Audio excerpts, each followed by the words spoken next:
Bismillahirrahmanirrahim. Assalamualaikum warahmatullahi wabarakatuh.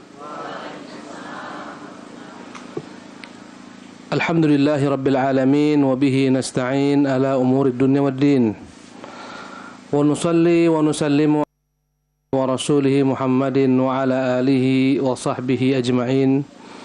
Amma ba'du, rabbi shrah li sadri ويسر لي أمري واحلل عقدة من لساني يفقه قولي يا حي يا قيوم برحمتك أستغيث أصلح لي شأني كله ولا تكلني إلى نفسي طرفة عين اللهم يا معلم إبراهيم علمني ويا مفهم سليمان فهمني.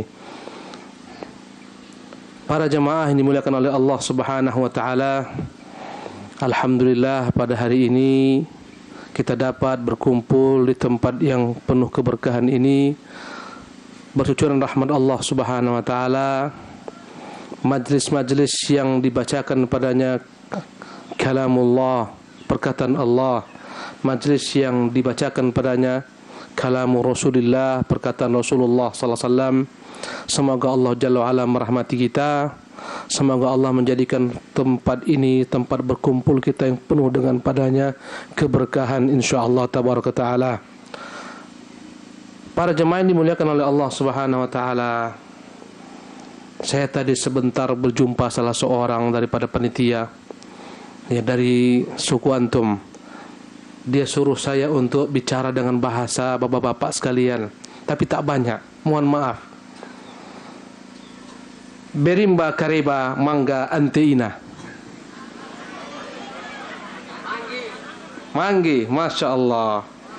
Nabela nirasaiku nasinggafa ante kamiyo pura. Itu aja yang saya dapat tadi, Pak.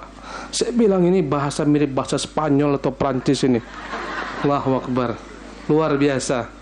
Ibu-ibu, bapak-bapak sekalian, senang sekali berjumpa dengan ibu-ibu pada hari ini. Dan tema kita hari ini sebagaimana yang tertera di atas, hakikat taubatan nasuha.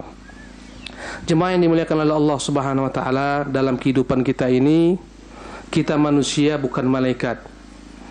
Yang namanya manusia diberikan Allah perangkat berupa nafsu. Dan perangkat inilah yang terkadang membuat kita tergelincir salah. Tak ada manusia kecuali pasti berdosa. Tak ada manusia kecuali pasti tergelincir salah. Jangankan kita, nenek moyang kita, ya Allah berikan akal yang sempurna. Adam alaihissalam tergelincir salah. Jemaah sekalian, padahal dia adalah makhluk yang paling mulia yang Allah ciptakan dengan dua tangannya. Tapi Allah Jalla wa'ala telah menetapkan anak Adam akan bersalah sebagaimana Adam. Allahu Akbar.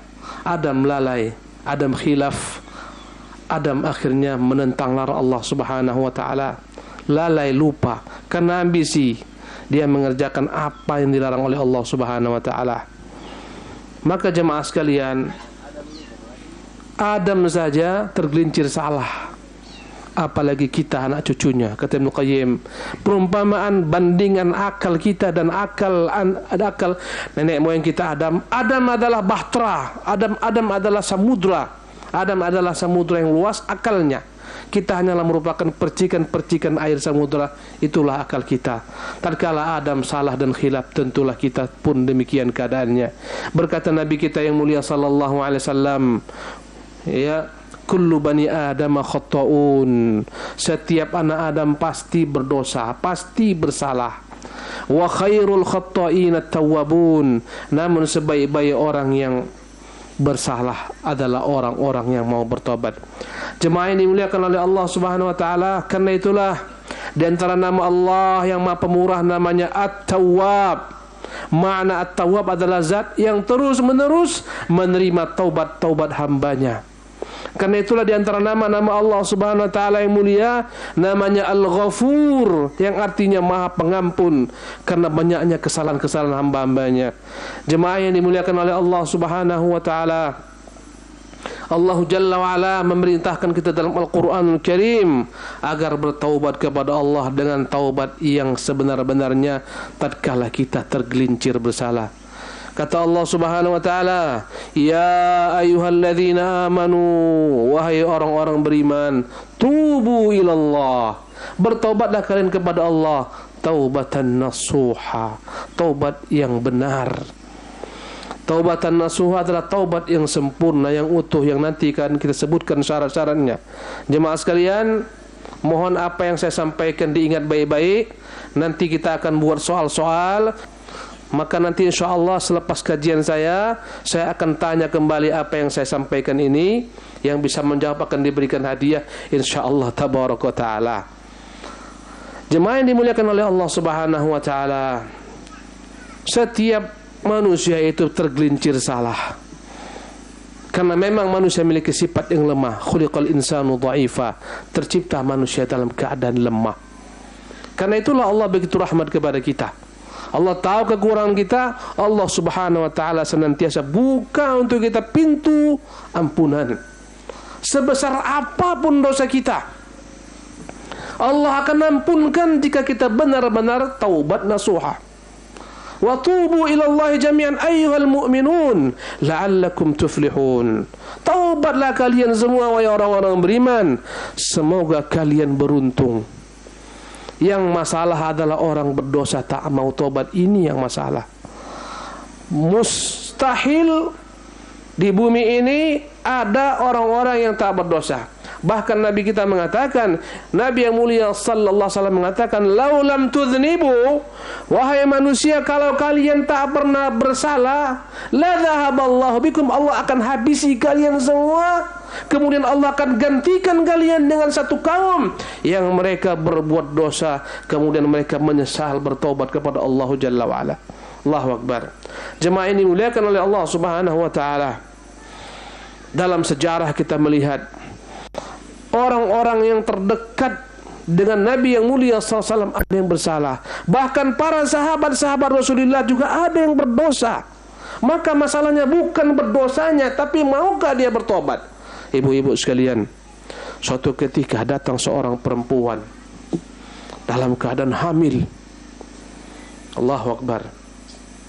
Dia berkata kepada Rasulullah, "Ya Rasulullah." Ya, perempuan ini Ghamidiyah, ya, salah satu suku, datang kepada Rasulullah. "Ya Rasulullah, tahhirni fa inni hubla minaz zina." Wahai Rasulullah, tolong sucikan saya ini hamil gara-gara berzina. Allahu Akbar. Dalam Islam, ibu-ibu kita yang kita muliakan, bapak-bapak sekalian, zina itu dosa besar. Bagi laki-laki dan perempuan yang berzina dan mereka belum menikah, Allah mengatakan, "Wazaniyatu wazani fajlidu kulla wahidin minhuma mi'ata jaldah." Laki-laki, seorang perempuan dan laki-laki yang berzina, maka deralah keduanya masing-masing 100 kali pukulan. Wala ta'khudhukum bihima ra'fatun fi dinillah. Jangan pernah kalian belas kasih kepada mereka dalam menjalankan hukum Allah Subhanahu wa taala. Dalam akidah kita, dalam agama kita, seorang laki-laki perempuan yang belum pernah menikah dengan menikah yang sahih, yang benar, berzina, kewajiban ketika dia ketahuan berzina, disaksikan dengan 4 orang yang menyaksikan mereka benar-benar berzina, subhanallah, atau dengan pengakuan mereka sendiri, maka diterapkan baginya hukuman. Pertama, didera 100 kali, disiapkan pemukul, ya, kemudian dipukul 100 kali, laki-laki dan perempuan. Setelah itu dijauhkan dari kampungnya, dipindahkan, diungsikan selama setahun. Setelah itu baru boleh kembali ke kampung halamannya. Bahkan dalam Islam haram hukumnya bagi laki-laki mukmin menikahi perempuan penzina sebelum dia bertaubat. Haram bagi seorang perempuan mukminah dinikahi laki-laki penzina sebelum dia bertobat. Itu jika belum menikah. Tapi jika telah menikah, dalam agama kita Islam, bahkan dalam agama-agama Samawi, dalam agama Nasara, dalam agama Yahudi, siapa yang pernah menikah dengan nikah yang benar dan dia berzina dalam Islam, kewajiban bagi mereka adalah ketika terbukti atau mengaku disaksikan 4 orang, dirajam sampai mati. Bapak-bapak tahu dirajam? Tahu artinya dirajam apa? Hah? Dirajam, Bu. Orang yang berzina tersebut diletakkan pada satu tempat, kemudian orang berkumpul sekitarnya melempari dia sampai mati. Dan itu ketentuan Allah Jalla wa'ala. Kata Nabi kita, as-sayyibu bis-sayyibi, ya, ar-rajmu, ya, seorang yang pernah menikah berzina dirajam. Allahu Akbar, laki-laki maupun perempuan. Maka perempuan tadi Ghamidiyah, dia telah pernah menikah dan dia datang kepada Nabi SAW ingin disucikan dosanya. Dan dalam agama kita Islam, orang yang berbuat dosa besar kemudian dihukum dengan hukuman hudud, maka hapuslah dosanya. Orang berzina setelah dilempar mati, hapus dosa zinanya. Seorang laki-laki, perempuan berzina sebelum dia menikah, didera 100 kali, hapus dosa zinanya. Maka perempuan ini ingin disucikan Allah dosanya. Padahal jemaah sekalian, padahal seseorang yang berzina boleh saja dia menyembunyikan aibnya, tidak melapor kepada penguasa, itu yang terbaik. Dia cukup bertaubat kepada Allah Jalla wa'ala. Allah sembunyikan aibnya, jangan sampai disebarkan kepada manusia. Tapi Ghamidiyah tak sabar. Beliau tak ingin hidup dalam gelimang dosa. Dia ingin disucikan jiwanya, dirinya. Dia pun datang kepada Rasulullah, ya Rasulullah, inni hubla minazina fatahhirni. Jangan, ya Rasulullah, la taruddani kama tarudda Ma'izan. Jangan kau tolak saya Rasulullah. Saya melaporkan laporan ini. Jangan kau tolak saya sebagaimana kau tolak sebelumnya Ma'iz. Sebelum perempuan ini, jemaah sekalian, ada seorang laki-laki namanya Ma'iz. Dia pun datang kepada Nabi SAW. Dia berkata, ya Rasulullah, ya, sesungguhnya aku telah berzina, sucikan saya. Kata Rasulullah, kau berakal tidak? Jangan-jangan kau mabuk? Tidak ya Rasulullah. Kau tahu itu zina apa? Tahu ya Rasulullah. Sifati zina. Dia sifati zina. Kata Nabi kepada sahabat, cium mulutnya, mau enggak alkohol? Tidak ya Rasulullah. Tanya kepada kerabat-kerabatnya orang-orang, ini orang sinting atau tidak? Tidak Rasulullah. Aku jujur, bukanlah orang sinting, bukanlah gila, bukan mabuk. Aku telah berzina. Sucikan aku. Nabi perintahkan sahabat-sahabat untuk melempari Ma'iz. Tak sanggup dia ketika batu-batu mengenai tubuhnya. Dia berlari, kemudian dikejar sahabat, kemudian dilempar sampai akhirnya dia pun mati. Subhanallah. Rasulullah menolaknya pertama kali. Maka berkata perempuan ini, Ghamidiyah, ya Rasulullah, jangan tolak saya sebagaimana kau tolak Ma'iz sebelumnya. Saya ini hamil daripada zina. Allahu Akbar. Zina bukan dosa kecil, dosa besar. Dalam Al-Quran disebutkan tentang zina. Allahu Akbar. Ya, ketika ditanyakan kepada Rasulullah SAW, dosa apakah yang terbesar? Rasulullah mengatakan, antaj'ala lillahi niddan wa huwa khalaqaka. Yang terbesar adalah engkau menjadikan bagi Allah ada sekutu-sekutu padahal Dia yang menciptakan dirimu. Kemudian kata Rasulullah SAW diantaranya, wa antuzani halata jarika, engkau berzina dengan istri tetanggamu, dosa paling besar. Istri tetangga seharusnya dia jaga, malah dizinahi, na'udzubillah min dzalik. Maka kata Rasulullah kepada Ma'iz, kepada Ghamidiyah, engkau hamil, tak mungkin kami hukum engkau sekarang. Kau pulanglah, bawa bayimu dalam perutmu itu sampai nanti kau melahirkan. Datang kembali. Bayimu tak salah, dia tak berhak menerima hukuman gara-gara perbuatanmu. Allahu Akbar. Dia bawa bayi zina, jemaah sekalian. Orang-orang sekarang banyak yang menggugurkan bayi-bayinya karena berzina.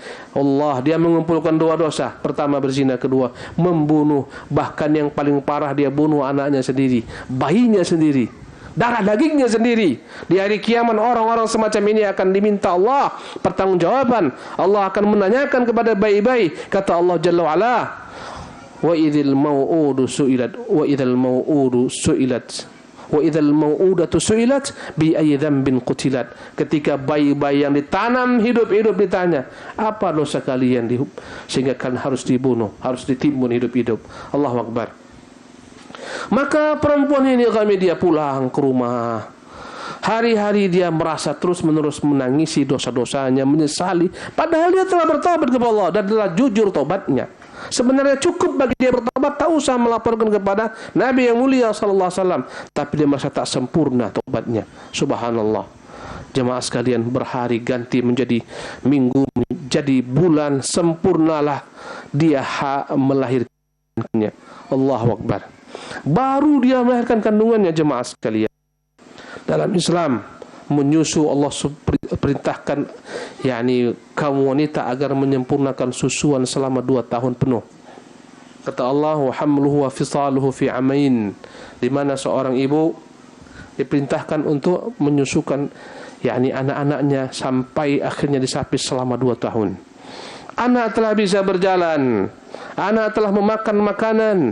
Datanglah Ghamidiyah, ya Rasulullah, inilah anakku 2 tahun yang silam. Sekarang telah makan sendiri, tak butuh air susuku, aku telah menyapinya. Ya Rasulullah, aku tak tahan lagi. Segeralah hukum aku, rajam aku agar Allah mensucikan dosa-dosaku. Allahu Akbar. Jemaah sekalian, kata Rasulullah kepada keluarganya, ketatkan segala macam bentuk pakaian, jangan sampai tersingkap. Dia akan dirajam. Maka dibuatlah bagaimana supaya pakaiannya utuh, supaya tak tersingkap. Subhanallah, kemudian dia dilempar oleh para sahabat, muncul darahnya sana sini, sampai akhirnya dia pun meninggal.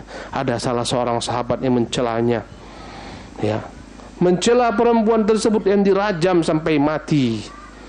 Alangkah hinanya, wahai engkau, wahai wanita, engkau mati bagikan mati binatang. Maka kata Nabi SAW, jangan kau katakan demikian, demi Allah, sesungguhnya dia telah bertaubat.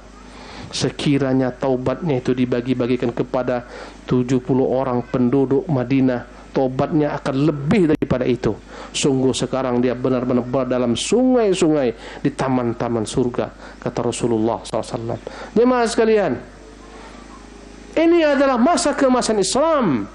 Di sana ada sahabat-sahabat yang mulia, tapi yang namanya dosa, subhanallah, adalah perkara yang setiap orang bisa saja tergelincir kepadanya, bahkan sahabat-sahabat Rasulullah. Tapi intinya jemaah, taubat kepada Allah Subhanahu wa taala. Bagaimana Allah Subhanahu wa taala memerintahkan kita bertaubat, itu yang kita harus upayakan. Ma'asyiral muslimin yang dimuliakan oleh Allah Subhanahu wa taala. Ini kisah seorang perempuan yang taubat kepada Allah Tabaraka Ta'ala, yang kata Rasulullah, jika taubatnya dibagi-bagi kepada 70 orang penduduk Madinah akan berlebih taubatnya. Subhanallah. Ini menunjukkan bahwasanya jika kita berbuat dosa sebesar apapun jemaah sekalian, dan kita bertaubat, Allah pasti mengampunkan semua dosa-dosa kita. Subhanallah. Kata Allah, innallaha yaghfiru dzunuba jami'a, sesungguhnya Allah akan mengampuni semua dosa-dosa. Jemaah sekalian, jangankan dosa-dosa besar, dosa syirik pun yang merupakan dosa terbesar, jika kau bertobat sebelum kau meninggal, Allah menerima taubatmu. Allahu Akbar. Berapa banyak para sahabat-sahabat dalam kemusyrikan, ketika mereka bertaubat kepada Allah, Allah terima taubat mereka. Jemaah yang dimiliki Allah Subhanahu wa taala, berdosa adalah hal yang mesti terjadi. Dan dalam agama kita, perkaranya bukanlah berdosa, tapi mau tidak bertobat daripada dosa, mau tidak menyesal daripada dosa. Subhanallah. Rasulullah menyebutkan, ada dahulu kala seorang Bani Israel, seorang penjahat, pembunuh berdarah dingin, telah menumpahkan darah 99 manusia. Orang tak berani melarangnya, tak berani dengannya, kuat, hebat. Dia bertanya kepada penduduk kampungnya, aku mau bertobat, tunjukkan aku mana orang yang dapat kumintakan fatwa kepadanya. Jemaah sekalian, ibu-ibu, bapak-bapak, masyarakat tak tahu membedakan mana orang berilmu, mana orang taat ibadah, ahli ibadah. Yang taat ibadah, ahli ibadah, padahal bukan berilmu. Mereka katakan, datanglah kepada si fulan, mintalah kepadanya fatwa, dia orang berilmu, padahal orang ini bukan orang berilmu, dia hanyalah ahli ibadah yang taat beribadah. Datanglah laki-laki ini bertanya, wahai ustadz, wahai fulan, wahai kiai, tuan guru, saya bertobat, apa dosamu? Aku telah membunuh 99 nyawa. Kau mau bertobat sekarang? Tak bisa, terlampau banyak dosamu, tak bisa kau bertobat, mustahil Allah menerima tobatmu, dosamu terlalu banyak. Jadi saya tak bisa bertobat. Tak bisa. Seketika dia putus asa daripada rahmat, diambilnya belatinya dari belakang, kemudian dia tikam ahli ibadah ini. Berapa dia bunuh jadinya? 100. Sempurna 100 dia bunuh. Subhanallah, dia tinggalkan ahli ibadah tersebut. Ini yang menunjukkan kepada kita bahwasanya bukan setiap orang yang taat beribadah, lain perkaranya. Dan ini menunjukkan kepada kita jemaah sekalian, bahayanya berfatwa tanpa ilmu. Orang ini berfatwa sembarangan, tak punya ilmu. Dia bilang tak bisa tobat boleh terima. Membahayakan dirinya, akhirnya terbunuh. Membahayakan orang minta fatwa sehingga dia putus asa daripada rahmat Allah. Karena itu kalau anda bertanya, jangan tanya kecuali kepada para ulama. Kata Allah, fas'alu ahla dzikri in kuntum la ta'lamun. Bertanya kepada ulama apabila kalian tidak mengetahui. Jangan tanya ke dukun, tukang santet. Jangan tanya kepada tukang becak, tukang ojek. Agama ini ada ahlinya, tanya kepada mereka. Dalam urusan dunia, kalau anda bertanya tentang masalah ikan, bagaimana cara buat jaring nangkap ikan, tanya kepada nelayan, bukan kepada petani. Dalam agama pun demikian. Orang ini terbunuh gara-gara kebodohannya. Subhanallah. Dan ini menunjukkan kepada kita ibu-ibu sekalian, wajib belajar menimba ilmu agar kita keluar daripada kebodohan. Kebodohan sangat merugikan urusan dunia dan agama kita. Ada seorang bertato, Ustaz, kata-kata orang, Ustaz, aku ini tak bisa sholat karena aku bertato. Jadi kau tak sholat? Tidak. Bahaya dirimu ini. Cemana Ustaz, aku bertato. Siapa yang memfatwakan bahwa orang bertato tak boleh sholat? Allahu Akbar. Bahaya, fatwa tanpa ilmu menutup pintu rahmat Allah, membuat orang tersesat selama-lamanya. Bahaya. Singkat cerita, dia pun pergi laki-laki tadi berjalan. Hati kecilnya meronta. Sehebat apapun penjahat, dia punya hati nurani. Terkadang yang menjerit, meminta dia kembali kepada fitrah yang lurus. Karena hakikatnya ketika Allah ciptakan kita, Allah ciptakan manusia dengan fitrah yang lurus, beragama tauhid, tidak bengkok. Tapi lingkungan yang membuat dia menjadi penjahat, perampok, dan seterusnya. Merintih hatinya, dia berjalan. Dia pun berkata kepada orang-orang sekitarnya, aku mau bertanya, tunjukkan aku mana orang berilmu. Ditunjukkan dia benar-benar kepada seorang berilmu. Dia pun datang, Pak Ustadz, Pak Yai, Tuan Guru, saya ini berdosa banyak. Kira-kira saya bisa nggak diterima taubat saya? Apa yang kau lakukan? Sungguh aku telah membunuh 100 nyawa. Satu orang ku bunuh, ya, yang ku minta fatwa kepadanya. Dia katakan tak ada, bagiku taubat 100 orang. Berkatalah orang alim tersebut, wahai anak muda, siapa yang dapat menahan seorang mau taubat kembali kepada Allah Jalla wa'ala? Bertaubatlah engkau, sesungguhnya engkau, jika bertaubat kepada Allah, Allah akan terima taubatmu sebesar apapun dosamu. Allahu Akbar. Tapi anak muda, aku lihat engkau berada pada lingkungan yang jelek, tinggal di negeri banyak kaum yang fasik. Itu yang membuat engkau seperti ini. Hijrahlah, kau tinggalkan kampung halamanmu itu. Di sana banyak orang-orang fasik. Pergilah engkau ke kampung sana. Di sana banyak orang yang taat beribadah. Di sana banyak kajian-kajian. Di sana banyak ilmu disebarkan. Hiduplah beserta mereka orang-orang saleh. Dia pun berjalan di tengah jalan. Tiba-tiba Allah cabut nyawanya. Dia pun meninggal di tengah jalan. Hadis ini dalam Sahih Bukhari diantaranya. Turunlah malaikat-malaikat rahmat ingin mengambil ruhnya. Turun pula malaikat-malaikat azab ingin mengambil ruhnya. Berkata malaikat-malaikat rahmat, dia mau datang bertobat. Berkata malaikat azab, tidak, dia bagian kami. Dia berbuat kemaksiatan begitu dahsyatnya. Kata malaikat-malaikat rahmat, tapi dia datang mau bertobat. Mereka berselisih antara malaikat rahmat dan malaikat azab. Kemudian ibu-ibu, Allah kirimkan malaikat menjadi penengah, dirubah bentuknya menjadi wujud manusia. Berkatalah malaikat penengah, kalian ukur saja kemana dia lebih condong. Kalau condong ke tempat dia akan bertobat, bawa malaikat rahmat. Andai kata dia condong ke tempat Ya, maksiat yang dia baru kerjakan, tinggalkan, ambil malaikat azab. Diukurlah ibu-ibu sekalian. Ternyata lebih dominan dia ke arah tempat dia bertobat, lebih sedikit saja. Subhanallah. Ya, kira-kira dari dadanya ke atas lebih ke sana.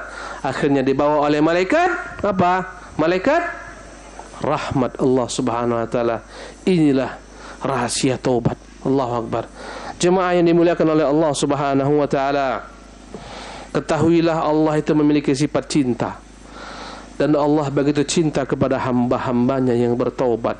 Walau kita berkelimang maksiat, Allah benci kepada kita. Tatkala kita bertaubat, Allah Subhanahu wa taala mencintai kita. Kata Allah Jalla wa Ala, innallaha yuhibbut tawwabin. Sesungguhnya Allah begitu mencintai para pentaubat, orang-orang yang bertaubat. Wa yuhibbul mutatahhirin. Allah mencintai orang-orang yang bersuci dan mensucikan dirinya. Subhanallah. Jemaah yang dimuliakan oleh Allah Subhanahu wa taala,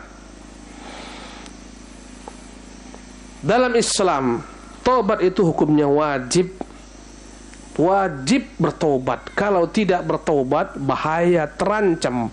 Apabila dia meninggal tidak bertaubat, terancam masuk neraka. Ya dan billah, dapat murka Allah Subhanahu wa taala. Ya.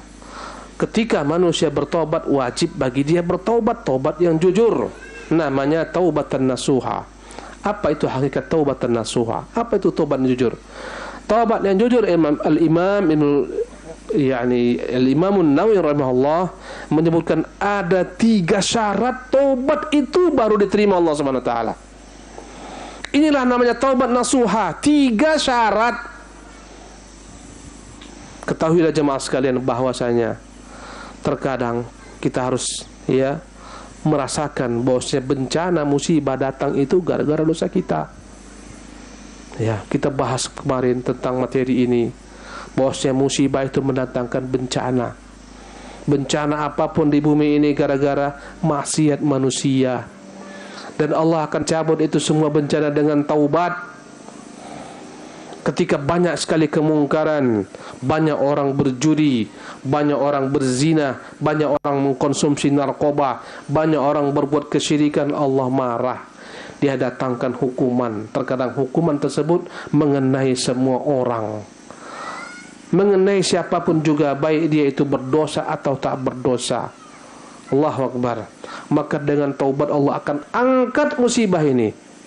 Bencana yang kita dapati, bencana yang kita rasakan, bagian daripada musibah sebagian orang daripada kita. Allahu Akbar. Jemaah sekalian, maka dengan taubat yang nasuha, Allah akan angkat musibah tersebut. Apa syarat taubat baru diterima Allah Subhanahu wa taala? Pertama, harus diiringi dengan penyesalan. Dia menyesal dengan apa yang dia perbuat. Ya Allah, kenapa dulu aku terjerumus ke dalam perzinahan? Ya Allah, malu aku kepadamu. Ya Allah, ampunkan aku. Ya Allah, menyesal. Satu, menyesal. Ya Allah, dahulu aku hobi berjudi, sekarang aku tahu bahayanya. Mohon ya Allah, ampunkan aku. Menyesal. Syarat yang kedua jemaah sekalian, agar tobat kita sempurna diterima Allah Subhanahu wa taala, setelah menyesal, meninggalkan kemaksiatan tersebut. Al-iqla' 'anil ma'siyah.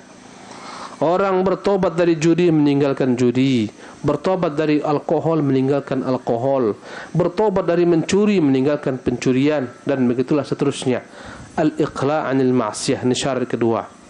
Maka orang yang sedang berjudi tak menyesal, hanya mengucapkan aku mau tobat lagu sebentar lagi nih, masih main kartu dia. Tobatnya tobat yang tak benar. Subhanallah. Ya, harus menyesal. Yang kedua, harus meninggalkan. Jadi kalau sudah tobat berjudi, sudah, aku udah tobat nih, tapi ini terakhir. Tidak diterima tobatnya karena tidak meninggalkan kemaksiatan tersebut. Syarat pertama, menyesal. Syarat kedua, meninggalkan dosa tersebut. Syarat yang ketiga, al-azmu an la ya'uda ilaih. Dia berkeinginan keras, berazam tidak kembali melakukan dosa tersebut. Menyesal itu yang pertama. Yang kedua, apa tadi yang kedua, ibu-ibu? Meninggalkan maksiat. Yang ketiga, memiliki keinginan kuat, keras, azam untuk tidak melakukan perbuatan dosa tersebut. Andai kata dalam hatinya masih ada keinginan, nanti tobat lagi lah aku, nggak apa-apa lah, nanti aku buat lagi. Ketika itu tidak benar tobatnya. Tobat yang benar, janji dalam hati, aku tidak akan buat lagi, Allah tidak akan ku buat lagi. Itulah syarat taubat yang benar, yang namanya taubatan nasuha. Jemaah yang dimuliakan Allah Subhanahu wa taala. Ustaz, berarti kalau andai kata nanti kita buat lagi dosa, berarti tak benar taubat kita? Benar.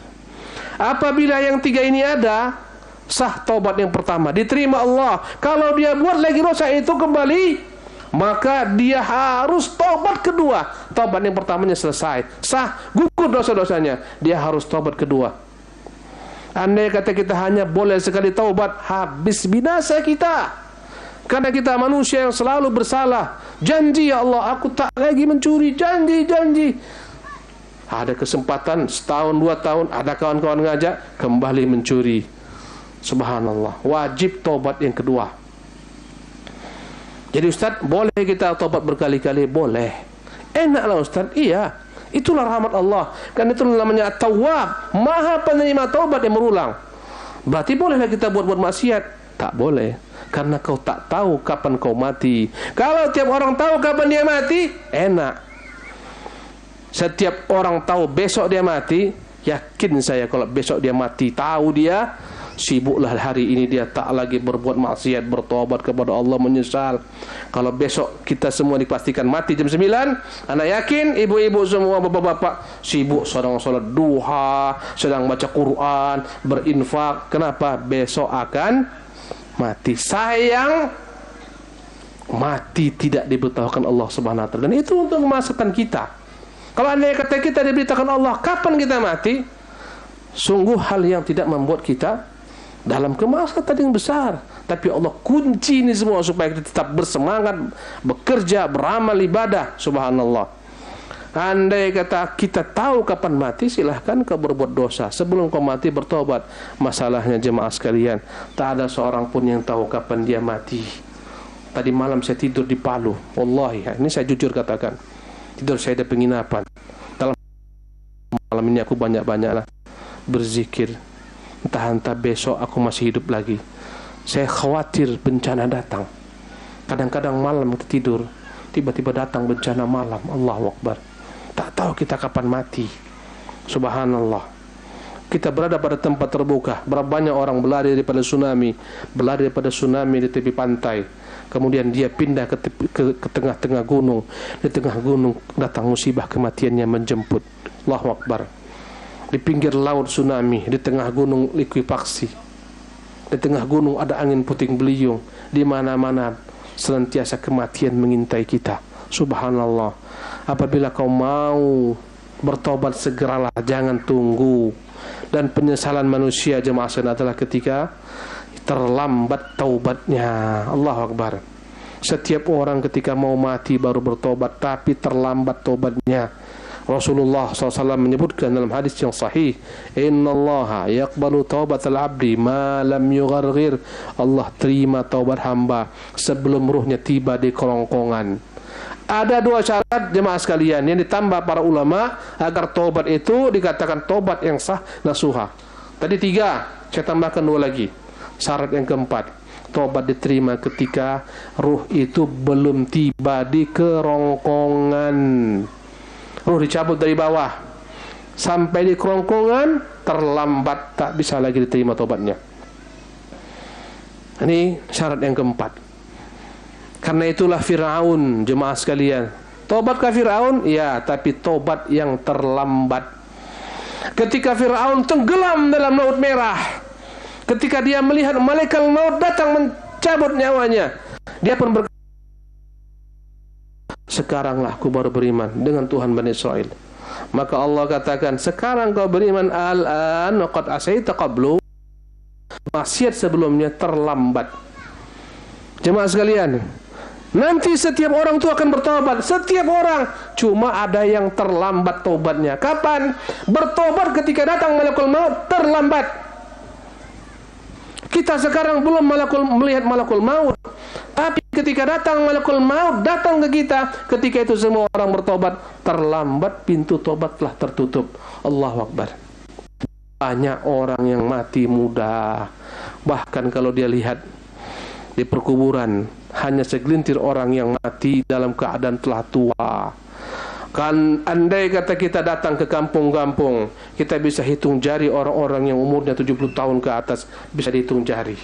Yang 60 tahun ke atas bisa dihitung jari. Kemana ya mereka semuanya? Semuanya selain daripada yang panjang-panjang umurnya mati muda. Maka jangan pernah tertipu dengan masa mudamu. Subhanallah. Jemaah yang dimuliakan oleh Allah Subhanahu wa taala, syarat tadi yang keempat, taubat akan diterima Allah Subhanahu wa taala sebelum ruh tiba di kerongkongan. Allahu Akbar. Betapa mengerikan kematian. Sebagian saudara-saudara kita telah merasakannya. Allahu Akbar. Korban yang berada di negeri antum ini Palu banyak, tak sedikit. 5.000 lebih kabarnya dapat. Yang tak dapat lebih banyak daripada itu semua. Dan alhamdulillah antum masih bisa menghirup udara segar kehidupan dunia, agar antum mengumpulkan bekal sebelum datang kematian menjemput kita. Yang kita tak tahu kapanpun juga Allah berkuasa dan telah menentukan kematian kita. Syarat yang kelima jemaah sekalian, syarat taubat diterima Allah Subhanahu wa taala apabila seseorang bertaubat sebelum matahari terbit dari ufuk barat. Datang rasanya ketika mereka bangun tidur, mereka tak melihat matahari terbit dari timur lagi. Mereka melihat terbit matahari dari arah barat. Ketika itu semua orang di permukaan bumi ini beriman. Tapi itulah iman yang terlambat. Allah Jalla wa'ala mengungkapkan dalam Al-Quranul Karim bahwasanya jika telah terbit matahari dari arah barat, ketika itu tak berguna lagi iman seorang. Yauma ya'ti ba'du ayati rabbika la yanfa'u nafsan imanuha lam takun amanat min qablu kasabat fi imaniha khairan. Datang sebagian daripada tanda-tanda Tuhanmu, kata para ulama tafsir, yaitu tanda terbitnya matahari dari arah barat. Tak berguna lagi iman seseorang jika dia belum beriman sebelumnya. Tak guna baginya menambah keimanan. Tertutup pintu taubat. Subhanallah. Ketika itulah semua makhluk manusia beriman kepada Allah, tapi iman yang terlambat. Allahul musta'an. Jemaah sekalian, ini syarat yang kelima. Saya tambahkan lagi 2 syarat, jadi 7.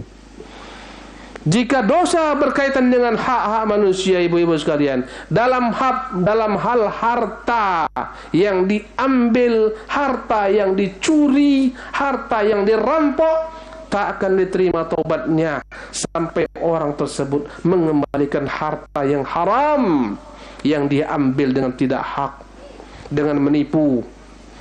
Bagi siapa yang ingin bertobat dari pencurian, wajib kembalikan apa yang dia curi. Kalau tidak akan diterima Allah SWT dosa-dosanya. Startkan mangga aja, jangankan mangga, tali sepatu orang kau ambil menjadi api neraka bagimu. Subhanallah. Dalam satu peperangan jemaah sekalian, ada salah seorang budak dihibahkan kepada Nabi yang mulia SAW. Ya, dihibahkan dan dia mengikuti Nabi berperang. Kerjanya naikkan barang-barang, nurunkan barang-barang. Ketika nurunkan barang-barang, tiba-tiba ada panah melayang menusuk pemuda tersebut. Matilah sang budak seketika. Berkata para sahabat, hani'an lahu bil jannah. Oh, alangkah nikmatnya pemuda ini, ahli surga ini. Mati syahid dia, ketembak dia ini, terpanah. Kata Nabi, kalla innahu finnar fi aba'atin ghallaha. Tidak, dia ini masuk neraka, kata Allah. Allah beritahukan aku dia masuk neraka gara-gara dia menyembunyikan jubah sebelum dibagi-bagikan kepada para pasukan mujahidin. Ternyata dia ambil jubah ketika kalah musuh, ada harta perampasan perang, dia ambil sebelum dibagi-bagikan kepada pasukan. Ternyata kata Nabi, sungguh jubah tersebut la tashtahilu naran, menjadi api neraka membakarnya. Ketika mendengar hal tersebut, sahabat datang membawa 1 tas tali sepatu. Ya Rasulullah, ini 1 tas tali sepatu ini ku bawa, ku ambil, ini ku kembalikan. Kata Nabi, syirakun au syirakani min nar. 1 tas tali, 2 tas tali merupakan utas tali yang akan menjadi api neraka membakarmu. La ilaha illallah. Jangan main-main ibu-ibu. Apalagi kita dalam kondisi seperti gini, sendal kawan, sendal lawa, ambil aja. Hati-hati.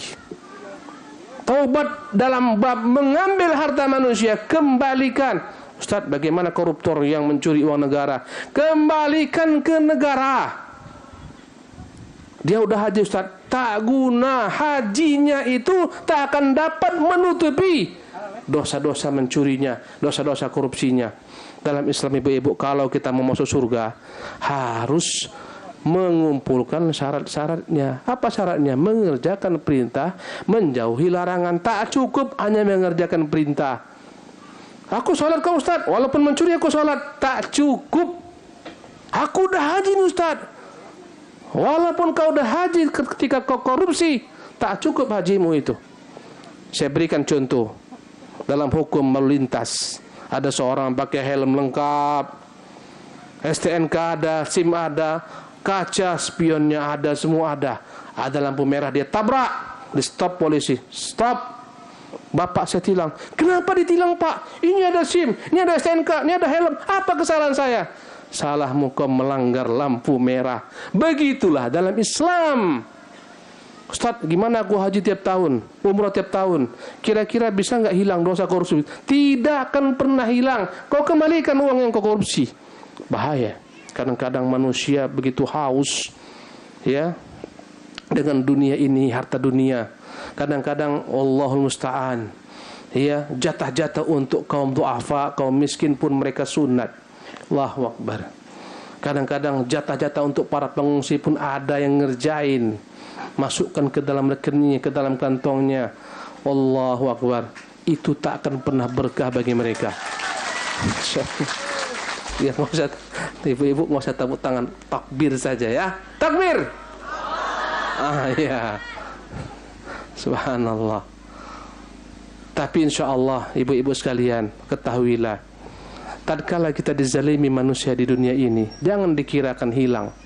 Nanti hari kiamat tunggu. Jadi ibu-ibu kadang-kadang ada yang pinjam hutang sama ibu-ibu. Ustaz, aku dihutangi sama kawan tua, tapi tak dibayar-bayarnya. Aku tak ikhlas. Jangan khawatir. Di dunia ini dia selamat, pindah-pindah lari. Nanti di hari kiamat akan dia selesaikan dengan ibu. Subhanallah. Di antara bentuk keadaan Allah Subhanahu wa taala. Yang berbuat kezaliman di dunia, selesaikan di akhirat. Nanti di sana ibu-ibu sekalian, bapak-bapak, tak ada lagi namanya uang untuk mengganti. Ustaz, dulu mangga aku curi, ini tolong kembalikan kepada kau. Tak ada cerita. Hari kiamat dibayar semua kezaliman kita dengan amal soleh jika ada. Nabi yang mulia SAW memberikan kepada kita keterangan akan datang satu kelompok manusia di hari kiamat membawa amalan yang begitu banyak bagaikan gunung Tihamah, tapi dia banyak berbuat kezaliman, menzalimi si fulan, memukul si fulan, membunuh si fulan, menumpahkan darah si fulan. Akhirnya dibagi-bagi Allah kebaikannya yang banyak itu kepada orang dizaliminya. Jika masih kurang, masih banyak yang dizaliminya, rakyat seluruh Indonesia dizaliminya, uang rakyat dia korupsi, begitu banyak dosa-dosanya. Akhirnya subhanallah, kejahatan, dosa-dosa orang dizaliminya diambil, diletakkan ke dalam timbangannya, sehingga menjadi buruklah timbangan kejelekannya, tenggelamlah dalam neraka. Allahu Akbar. Jemaah sekalian Allah Subhanahu wa taala. Maka syarat yang keenam agar taubat diterima menjadi taubat nasuha, wajib mengembalikan harta jika itu sifatnya harta kepada orang-orang yang kita ambil hartanya. Ustaz, aku pernah mencuri dulu, sekarang mau bertobat tapi tak tahu lagi orang yang kucuri karena di pasar dia kucuri, entah mana orangnya, aku pun lupa. Bagaimana cara tobatnya? Tobatnya ibu-ibu sekalian, jika itu harta masih ada padamu, infakkan dalam niat bukan bersedekah, melepaskan dirimu daripada harta haram. Kau curi lah handphone manusia, handphone ini kau berikan sebagai bentuk infak ke tempat-tempat yang layak menerimanya, ya.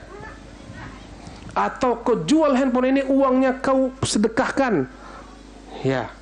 Apabila memang tidak membahayakan dirimu, apabila kau jual ternyata kau ketangkap berbahaya bagimu. Subhanallah. Menjual harta curian tentunya ada hukum juga yang harus kita patuhi. Tapi yang jelas, kembalikan barangnya. Jika barangnya tak bisa dikembalikan, tak tahu kita kemana, ya, atau barangnya telah habis, telah binasa, infakkan senilai harga barang yang kau curi tersebut. Dalam niatan ini semua nilainya akan dikembalikan kepada sang pemilik kelak di hari kiamat sebagai bentuk kebaikannya. Itu cara bertobatnya. Jemaah yang dimuliakan oleh Allah Subhanahu wa taala. Kadang-kadang kita dalam keadaan korban seperti gini, kemarin tanyakan kepada kami, Ustaz, kadang-kadang ada kita dapatkan banyak-banyak barang-barang berharga tak boleh diambil untuk dimiliki karena itu bukan milik kita. Apalagi ada orang yang kadang tak sabar, ada nampaknya jenazah punya cincin emas, dia ambil. Ini wallah dahsyat dosanya. Kadang-kadang ada na'udzubillah min dzalik, mungkin tak sabar, ya, payah mengambil karena telah jasadnya membeku, contohnya dia potong tangannya, na'udzubillah min dzalik, dosa di atas dosa di atas dosa.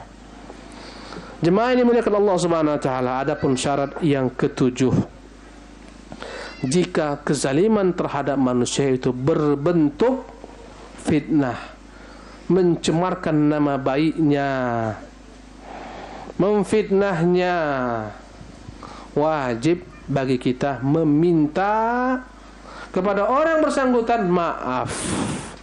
Minta maaf, minta ridhanya, buat dia ridha, bersihkan nama baiknya. Jika kau sebutkan kejelekannya dengan fitnah, kau sebarkan di medsos, kau harus tarik hal tersebut. Katakan, ini semuanya tak benar, saya memfitnahnya, tak benar.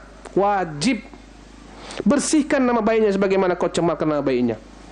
Zaman sekarang zaman orang banyak menyebarkan hoax, menyebarkan berita-berita dusta, menyebarkan berita fitnah. Maka kita jangan latah ikut-ikutan, tak perlu. Subhanallah. Apabila engkau pernah menggunjingnya, menjelek-jelekkannya di belakangnya, menyebutkan tentangnya apa yang tidak disukainya, namanya ghibah, kau wajib minta maaf kepadanya. Namun kata para ulama, jikalah meminta maaf kepadanya akan mendatangkan kerusakan lebih besar. Karena kau datang kepadanya, dia jadi tahu, jadi enggak tahu. Kau datang, mohon maaf lah Bu ya, dulu saya menggunjing-gunjing ibu. Oh, rupanya engkau biang keroknya dulu ya. Jadi tambah parah keadaan. Jika tambah parah keadaan, tak perlu diberitahukan dia. Cukup minta kepada Allah ampunan untuk orang yang kunjungi. Allah ampunkan dia, Allah rahmati dia. Tatkala dia dijelek-jelekkan orang, kau luruskan, kau benarkan, kau bela dia. Ini balasan bagi dosa yang kau lakukan tatkala kau menggunjing saudaramu. Jemaah yang dimuliakan oleh Allah Subhanahu wa taala, inilah 7 syarat dengannya seseorang akan diterima Allah Subhanahu wa taala taubatnya. Namanya taubatan nasuha jika terkumpul syarat-syarat yang saya sebutkan tadi. Jemaah yang dimuliakan oleh Allah Subhanahu wa taala, sebagai tambahan, dosa itu bertingkat-tingkat. Ya, Al-Imam Ibnu Qudamah dalam Mukhtasar Minhajul Qasidin, ringkasan daripada kitab Minhajul Qasidin, ringkasan daripada kitab Ihya Ulumuddin, menyebutkan ada 4 tingkatan dosa. Subhanallah. Tingkatan yang pertama, inilah tingkatan yang paling tinggi, dosa yang kembali kepada sifatun rububiyah. Ya, dosa yang intinya dia berusaha menyaingi Allah dalam sifat-sifat rububiyahnya. Apa itu dosa-dosa itu? Subhanallah. Pertama, ya, sombong. Itu dosa besar, karena sombong itu adalah sifat Tuhan Allah. Kata Allah, al-kibru ridai, kesombongan itu milikku. Faman naza'ani fihi 'adzabtu, yang mengambil milikku akan ku azab. Tahu apa penyakit iblis? Kenapa iblis diusir Allah, dikutuk dari makhluk yang paling mulia menjadi makhluk paling hina? Jawabannya karena iblis sombong. Kata Allah, iblis sujud kepada Adam. Tidak Tuhan, aku lebih baik daripada Adam. Aku tak mau sujud kepada Adam yang lebih rendah daripada aku. Sombong menerima perintah Allah. Kata Allah, aba wastakbar, dia enggan, dia sombong. maka sombong dosa besar. Hari kiamat tak akan masuk surga orang-orang yang sombong. Orang-orang sombong hari kiamat al-mutakabbirun, ya, akan dibangkitkan amsalul dzar, bagaikan semut-semut, dipijak-pijak manusia di padang mahsyar. Allahu akbar. Bahaya. Sombong ini jemaah sekalian yang paling tinggi tingkatnya adalah menolak kebenaran yang datang. Ini paling bahaya. Datangkan kepada dalil. Ini loh dalilnya. Oh tidak, tak bisa. Ini perkataan Allah. Oh tidak, tak bisa. Ini perkataan Rasulullah. Tidak, saya tak mau terima. Ini yang paling tinggi tingkatannya. Dan inilah penyakit iblis. Ini penyakit Yahudi. Tatkala mereka menolak kebenaran datang kepada mereka. Berkata Rasulullah sallallahu alaihi wasallam, ketika ada salah seorang sahabat yang bertanya, "Ya Rasulullah, kalau saya punya sandal bagus, punya baju bagus, apakah itu dapat dikatakan sombong?" Kata Nabi, "Tidak. Al-kibru batarul haq." Dosa sombong itu tatkala sombong adalah engkau menolak kebenaran yang datang. Ini kita berikan kepada Anda dalil Quran Sunnah, terima. Tak, kalau kita tolak berarti kita sombong. Orang sombong bahaya, Allah kunci mati hatinya. Ini penyakit Firaun yang sombong mengatakan kepada seluruh manusia, "Ana rabbukumul a'la," aku Tuhan kalian paling tinggi. Subhanallah. Ini dosa yang tertinggi yang mengambil sifat Allah Subhanahu wa taala. Ya, Allahu akbar. Di antaranya sifat sombong, sifat bangga. Tak boleh kita berbangga-bangga. Dilarang. Ya, kita dipintakan untuk tawadhu, merendahkan diri kepada orang-orang beriman. Ya, ingin dipuji, ingin dipuja manusia. Kalau dipuji dia terbang sampai ke langit. Subhanallah. Ya, ini penyakit bahaya. Ini jenis dosa pertama. Ya, dan ini membinasakan manusia. Banyak orang binasa gara-gara sombong, takabur, bangga, ujub dengan dirinya, kehebatannya, pangkatnya, jabatannya, hartanya, sehingga dia merendahkan orang lain. Kata Nabi, sombong batul haq, yang pertama, menolak kebenaran. Yang kedua, ghamtun nas, merendahkan orang lain. Gara-gara dia lihat dia lebih hebat, orang dipandangnya sebelah mata, direndahkannya. Ini adalah sombong. Mentang-mentang dia kaya, orang miskin direndahkannya, dihindarkannya.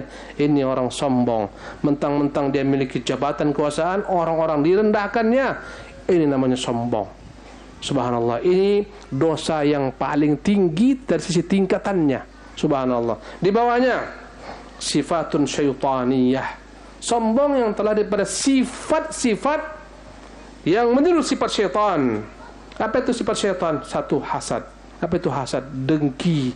Dengki itu sifat syaitan, sifat iblis.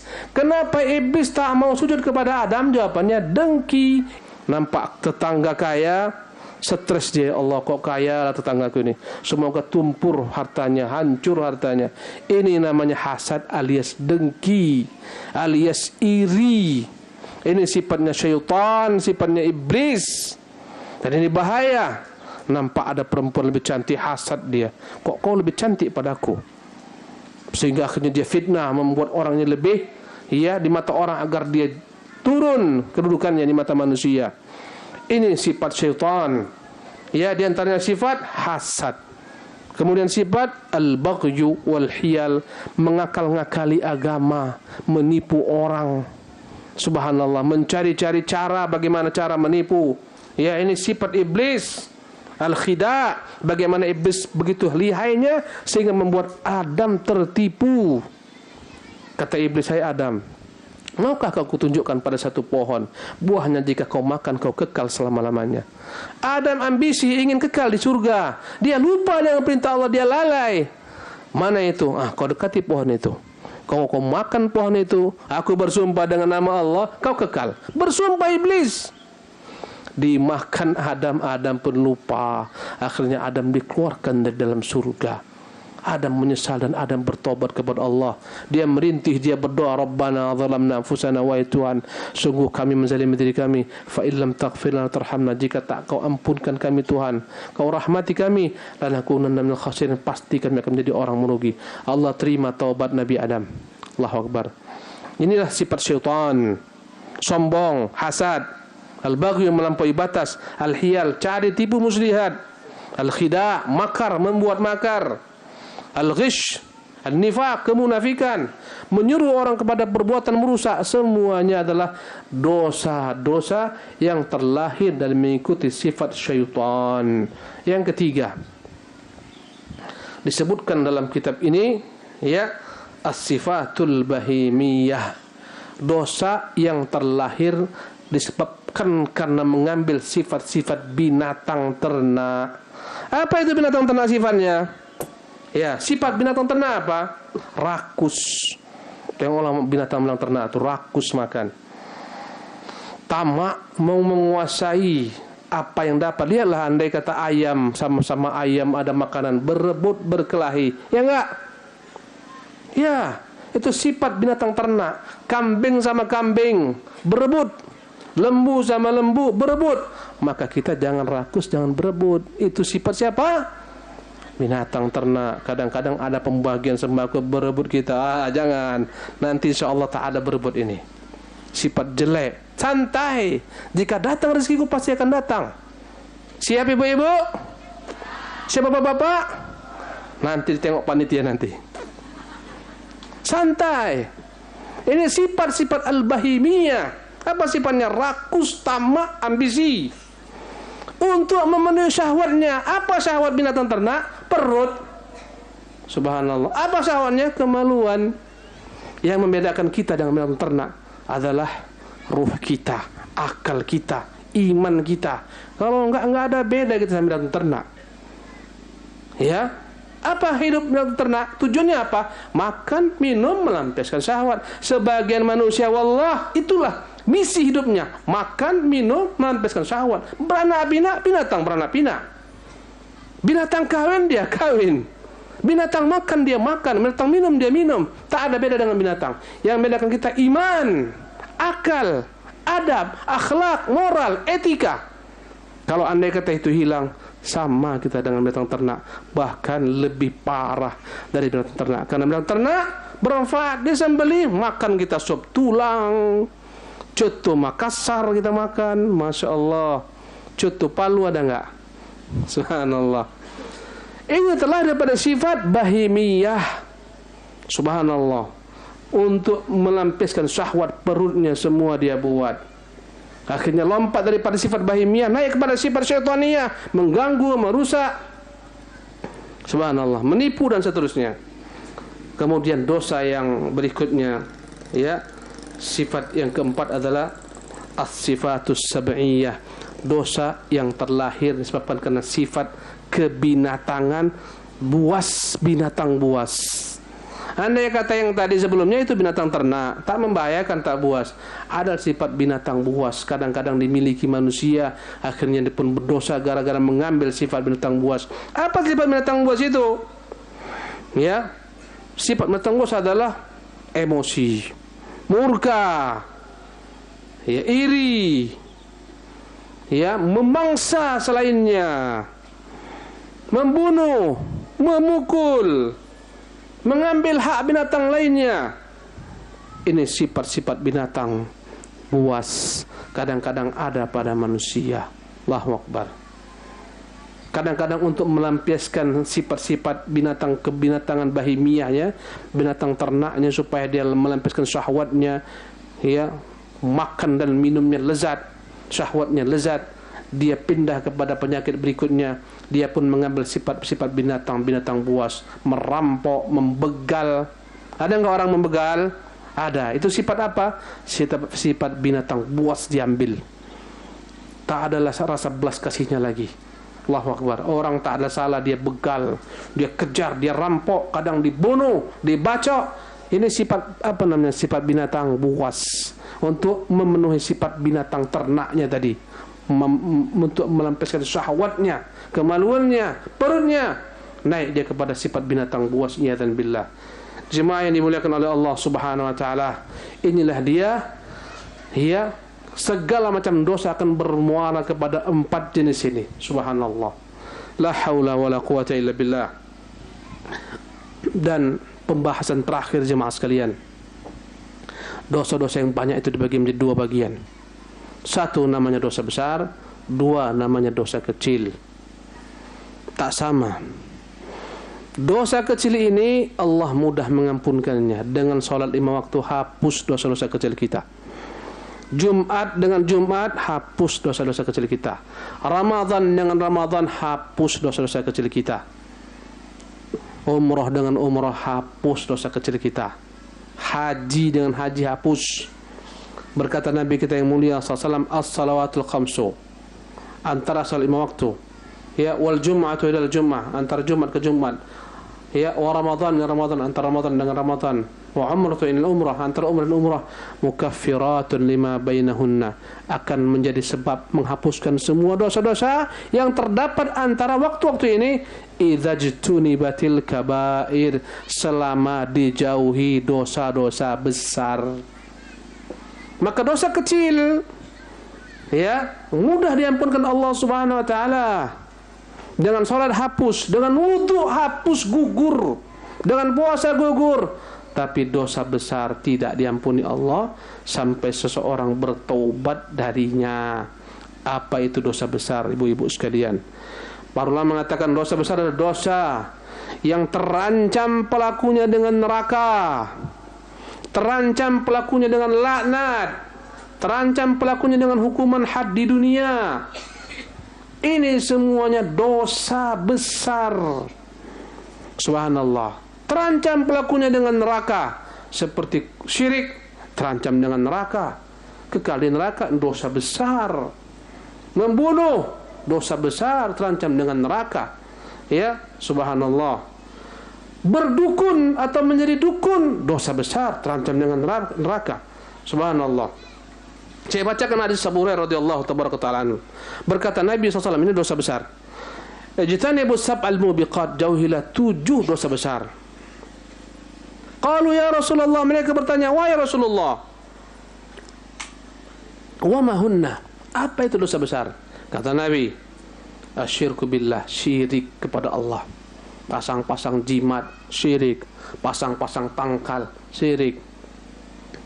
Datang ke dukun, syirik. Nyembelih untuk hantu, syirik.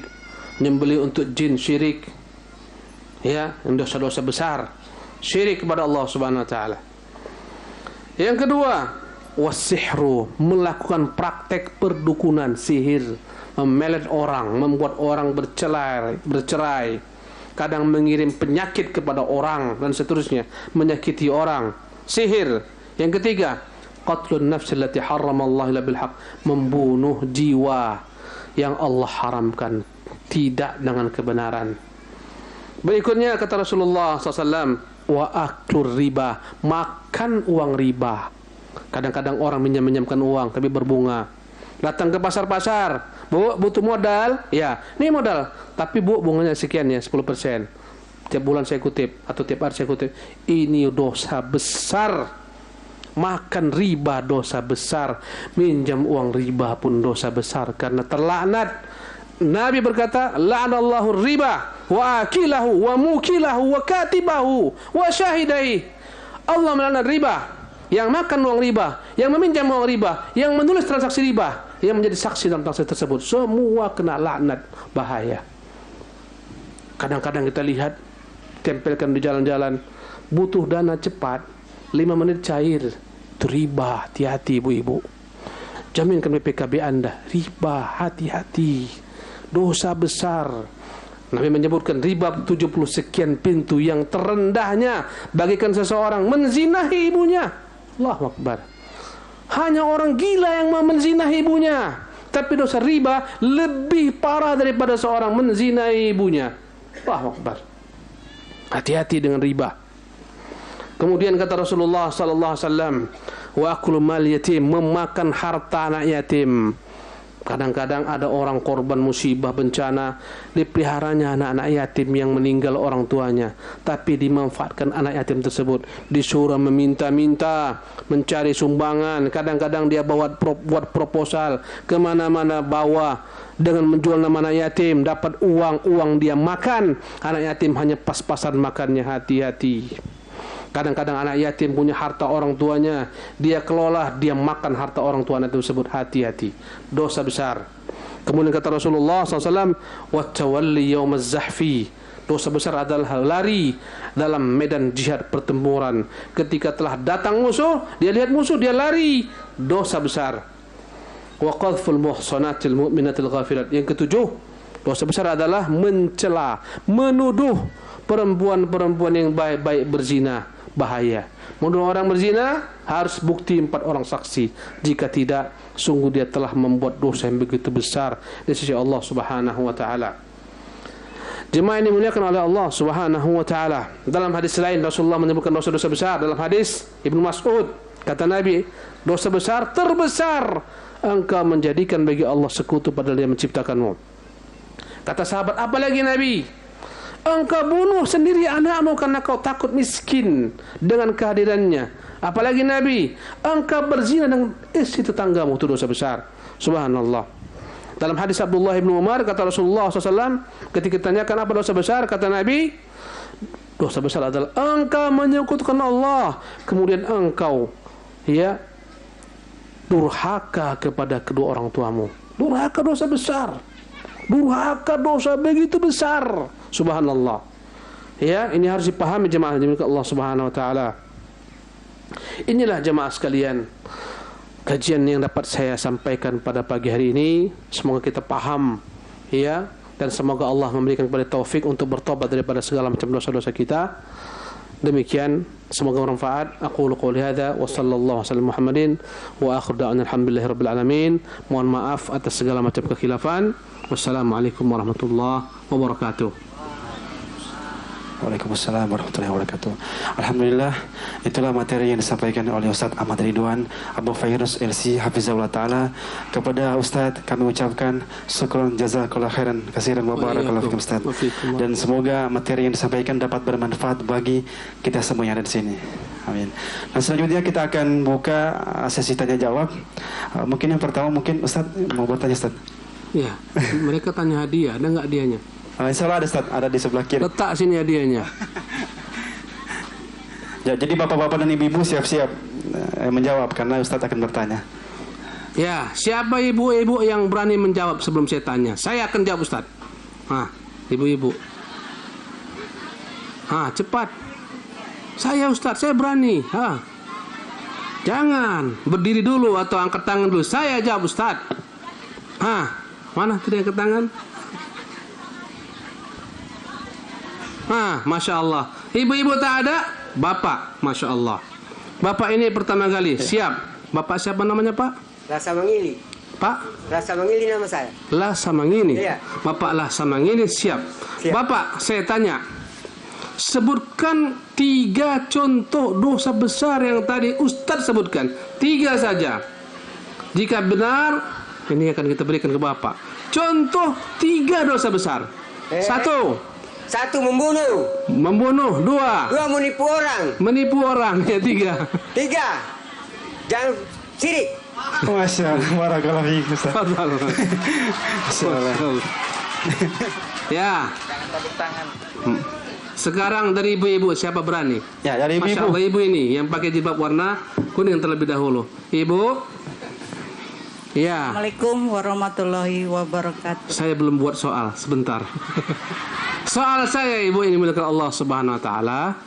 Tolong pilih jawaban yang Ustadz sebutkan ini, ya. Ustadz buat soal, buat jawaban tapi pilihannya berganda A, B, C, D, E. Ya. Soalnya ya, ibu-ibu ini milik Allah Subhanahu wa taala. Ya, tentang pakar dosa. Ya, tentang taubat nasuha. Taubat nasuha itu adalah taubat yang benar-benar terkumpul padanya syarat-syarat. Satu di antara syarat tersebut adalah wajib orang bertaubat harus ada dalam dirinya A. Kemarahan, B. Kemurkaan, C. Penyesalan, D. Keramahan. Apa jawabannya? C. Apa itu Bu? Penyesalan. Mumtaz. Masya Allah. Silakan. Siapa yang mau?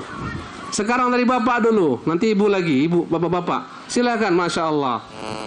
Bapak ini milik Allah Subhanahu wa taala. Ya. Tadi Ustaz menyebutkan Taubat nasuha itu jika terkumpul padanya 7 syarat. Ustadz minta sebutkan 3 syarat. 1. Penyesalan. Ya. 2. Tidak berbuat lagi. Berjanji. Berjanji, ya. Kalau berbuat lagi, diterima nggak taubatnya? Yang pertama diterima. Yang kedua, kalau kembali dia berjanji tidak berbuat, akan diterima. Nah, yang ketiga.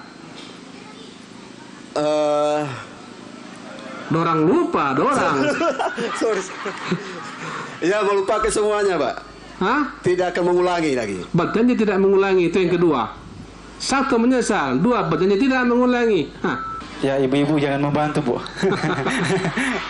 Berjanji, Pak. Berjanji tidak mengulangi, itu yang kedua. Ya, sudah. Ini saya bagi setengah ini berarti nih. Hah? Meninggalkan. Hah? Meninggalkan perbuatan Masya tersebut. Allah, Masya barakallahu Allah. Subhanallah.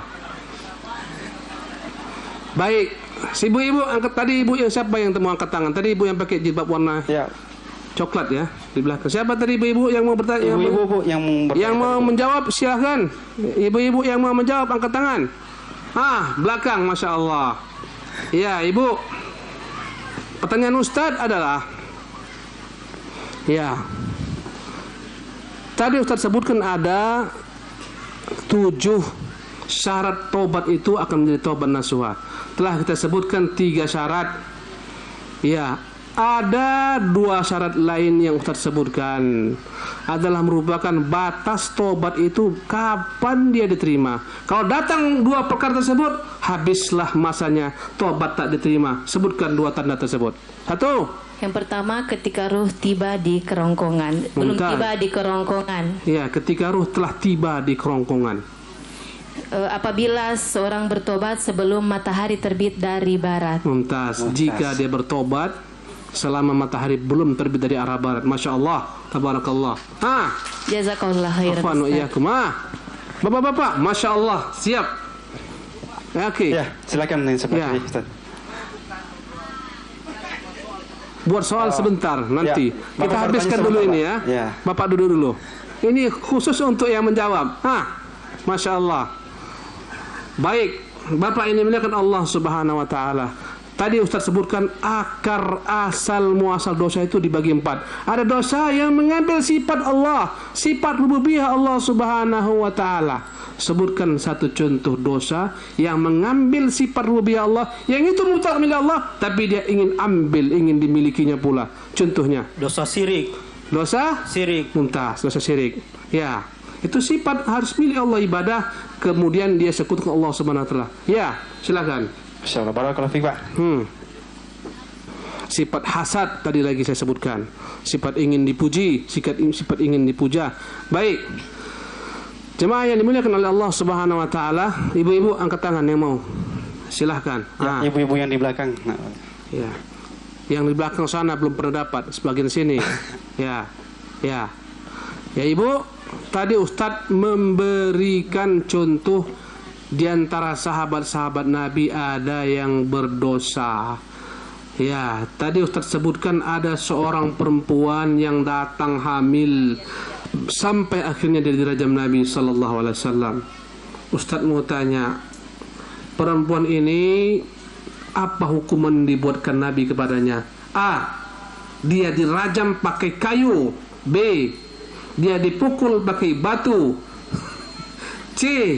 Ya, dia dilempari pakai batu. Ya, mana ibu pilih? Dirajam dengan Kayu. dilempar dengan batu. Mumtaz ya. Masya Allah. Terakhir, siapa yang mau silakan. Boleh perempuan, boleh laki-laki. Terakhir. Bapak. Ini soal yang paling berat. Sebutkan siapa nama laki-laki yang dirajam Nabi sallallahu alaihi wasallam. Sebelah kiri. Laki-laki. Bapak. Siapa namanya? Laki-laki yang dirajam Nabi sallallahu alaihi wasallam, dia tak tahan, lari kemudian dilempar. Ma'iz, silakan. Masya Allah. Masya Allah. Ma'iz namanya. Mumtaz. Alhamdulillah. telah selesai soal-soal kita. Sekarang kita pindah kepada sesi berikutnya. Nah, selanjutnya kita buka kesempatan kepada bapak-bapak dan ibu-ibu yang ingin bertanya. Ya, kita beri kesempatan kepada bapak yang sebelah kiri. Silakan Pak. Nama Pak? Nama saya Muhammad Masdar. Masya Allah, Muhammad Masdar. Saya mau bertanya Pak, kapan kita waktu sholat sunnah taubat nasuha itu dilaksanakan? Iya. Demikian Pak. Oke. Bismillah, alhamdulillah, wassalatu wassalamu rasulillah wa ba'd. Tatkala kita taubat dari dosa-dosa kita, bolehkah kita melakukan sholat taubat? Boleh. Ya, kapan dilakukan? Terserah waktunya kapan, selama bukan pada waktu-waktu yang terlarang. Waktu yang terlarang sholat ketika matahari di atas kepala, terlarang. Ketika matahari mau tenggelam, terlarang. Ketika matahari mau terbit sampai naik sepenggala. Silahkan ya, orang merasa menyesal dengan dosa-dosanya kemudian dia bertobat kepada Allah, boleh dia tambah dengan sholat. Kalaupun tidak dikerjakan sholat, tak ada masalah. Tidak diwajibkan orang bertobat harus sholat. Tidak diwajibkan.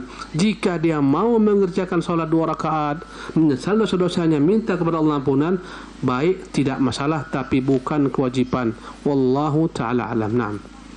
Sekarang atas jawabannya Ustaz. Barakallahu fiik.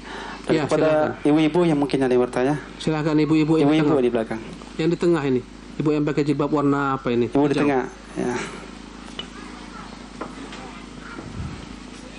Ya, silakan Bu. Bismillahirrahmanirrahim. Assalamualaikum warahmatullahi wabarakatuh. Waalaikumsalam warahmatullahi wabarakatuh. Saya ingin bertanya Pak Ustadz. Ya. Bagaimana kalau suami meninggalkan istri? Jangan tepuk tangan Bu, Bapak. Jangan tepuk tangan. Mentelantarkan istri dan anak Pak. Ya. Apakah tobatan kecil atau tobatan besar Pak? Iya. Terima kasih Pak. Wabillahi waqtaufiq wal hidayah. Wassalamualaikum warahmatullahi wabarakatuh. Ya. Setiap bismillah alhamdulillah ba'd. Bagaimana seorang suami yang menterlantarkan istri dan anak-anaknya? Tak peduli anak, tak peduli istri. Ya, tenang Bu ya. Bapak-bapak, ibu-ibu tenang Bu. Ibu-ibu diam dulu ya, tenang. Tak peduli anak, tak peduli istri. Kadang lebih parah Ustaz, dia kawin lagi, kami tak pernah tengoknya, tak pernah diberinya makan dan minum. Saya katakan ibu-ibu, az-zulmu zulumatun yaumil qiyamah. Berkata Rasulullah, az-zulmu zulumatun yaumil qiyamah. Kezaliman akan berbuah kegelapan di hari kiamat. Bahaya. Barang siapa yang berbuat kezaliman pasti akan dihukum Allah Subhanahu wa taala. Ya, Allah berkata dalam hadis kursinya, ya ibadi, wahai hamba-hambaku, inni haramtu dzulma ala nafsi, aku haramkan diriku berbuat kezaliman, wa ja'altuhu bainakum muharraman, ku jadikan dia haram antara kalian, fala tadzalamu, jangan saling menzalimi. Di antara kezaliman suami adalah menyia-nyiakan anak istri yang wajib dia beri nafkah. Berkata Nabi kita, kafa bil mar'i ithman an yudayyi'a man yaqut. Cukuplah seseorang itu akan dianggap berdosa ketika dia menyia-nyiakan orang yang wajib diberi nafkahnya. Maka suami seperti ini wajib bertobat. Bagaimana bertobatnya? Menyesal, berjanji akan memberi nafkah kepada anak istrinya, subhanallah, dan berjanji tidak mengulangi kembali apa yang dia perbuat. Jika itu dilakukan, ya, maka tobatnya Allah akan terima. Tapi jika dia tak peduli, tunggulah datang hukumannya. Di dunia akan datang. Nanti ketika anak telah besar, anaknya jadi orang, banyak anak-anak yang dizalimi orang tuanya. Ketika dia jadi orang, jadi pengusaha, tak ada cintanya kepada orang tua yang tak pernah memberikan padanya nafkah, bahkan terkadang kebencian. Subhanallah. Walaupun kita disuruh untuk berbakti kepada orang tua, tapi jujur kadang-kadang anak-anak yang orang tuanya tak peduli dengannya, payah berbakti kepada mereka, dicuekin. Subhanallah. Nanti ketika orang tua sakit-sakit, siapa yang merawat? Tak kala dia terlantarkan anak bininya ketika dia sakit, kepada siapa dia pulang? Subhanallah. Maka pikirkan baik-baik. Tak ada kemuliaan hidup kecuali engkau bertanggung jawab. Berkata Rasulullah, kullukum ra'in wa kullukum mas'ulun an ra'iyatihi. Setiap kalian itu pemimpin, dan setiap pemimpin akan ditanyakan tentang siapa yang di bawahnya. tentang rakyat yang di bawahnya. Jika dia sia-siakan rakyatnya, dia sia-siakan istrinya, anaknya, tunggulah Allah akan minta baginya pertanggungjawaban di hari kiamat. Wallahu taala alam. Naam. Terima kasih. Assalamualaikum warahmatullahi wabarakatuh. Assalamualaikum warahmatullahi wabarakatuh. Nama saya Ilham. Masya Allah Pak Ilham. Ini sebagai sebuah perbandingan mana yang kira-kira yang terbaik. Ya. Kalau di umumnya di Sulawesi Tengah, selesai sholat azan maghrib itu langsung disambut dengan iqamah. Ya. Kemarin saya ada 2 minggu di Jawa melihat anak di pondok pesantren. Ya. Saya melihat beberapa masjid di sana selesai sholat azan maghrib, sholat dulu. Kesempatan sholat sunat dulu. Ya. Jadi mohon pertimbangan mana. Oke. Terima kasih. Baik. Sholat sebelum maghrib ada sunnahnya, boleh dikerjakan. Berkata Nabi SAW dalam Sahih Bukhari, "Sallu qabla al-maghribi, sallu qabla al-maghribi, sallu qabla al-maghribi liman syaa." Salatlah sebelum maghrib, salatlah sebelum maghrib, salatlah sebelum maghrib bagi siapa yang mau, agar jangan dianggap dia sunnah yang muakkad. Ya, dan Nabi bersabda, "Baina al-adzanaini salatun," antara azan dan iqamah ada salat. Jadi boleh dikerjakan salat maghrib sebelumnya 2 rakaat. Boleh.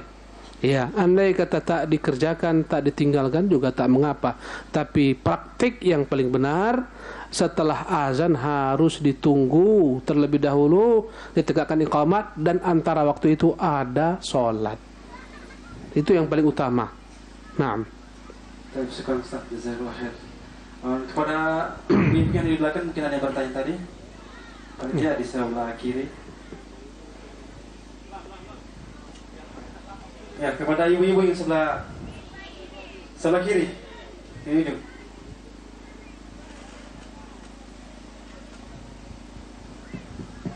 Silakan Bu. Namamu ya. Assalamualaikum warahmatullahi wabarakatuh. Waalaikumsalam warahmatullahi wabarakatuh. Nama saya Ibu Andiria. Masya Allah, Ibu Andiria. Ya.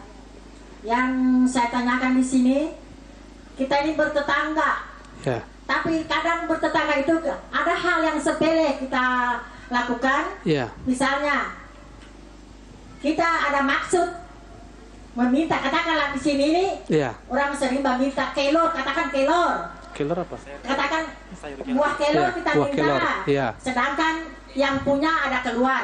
Ya. Kita kan bertetangga. Ya. Tapi sudah pesan itu, ya ambil saja Bu.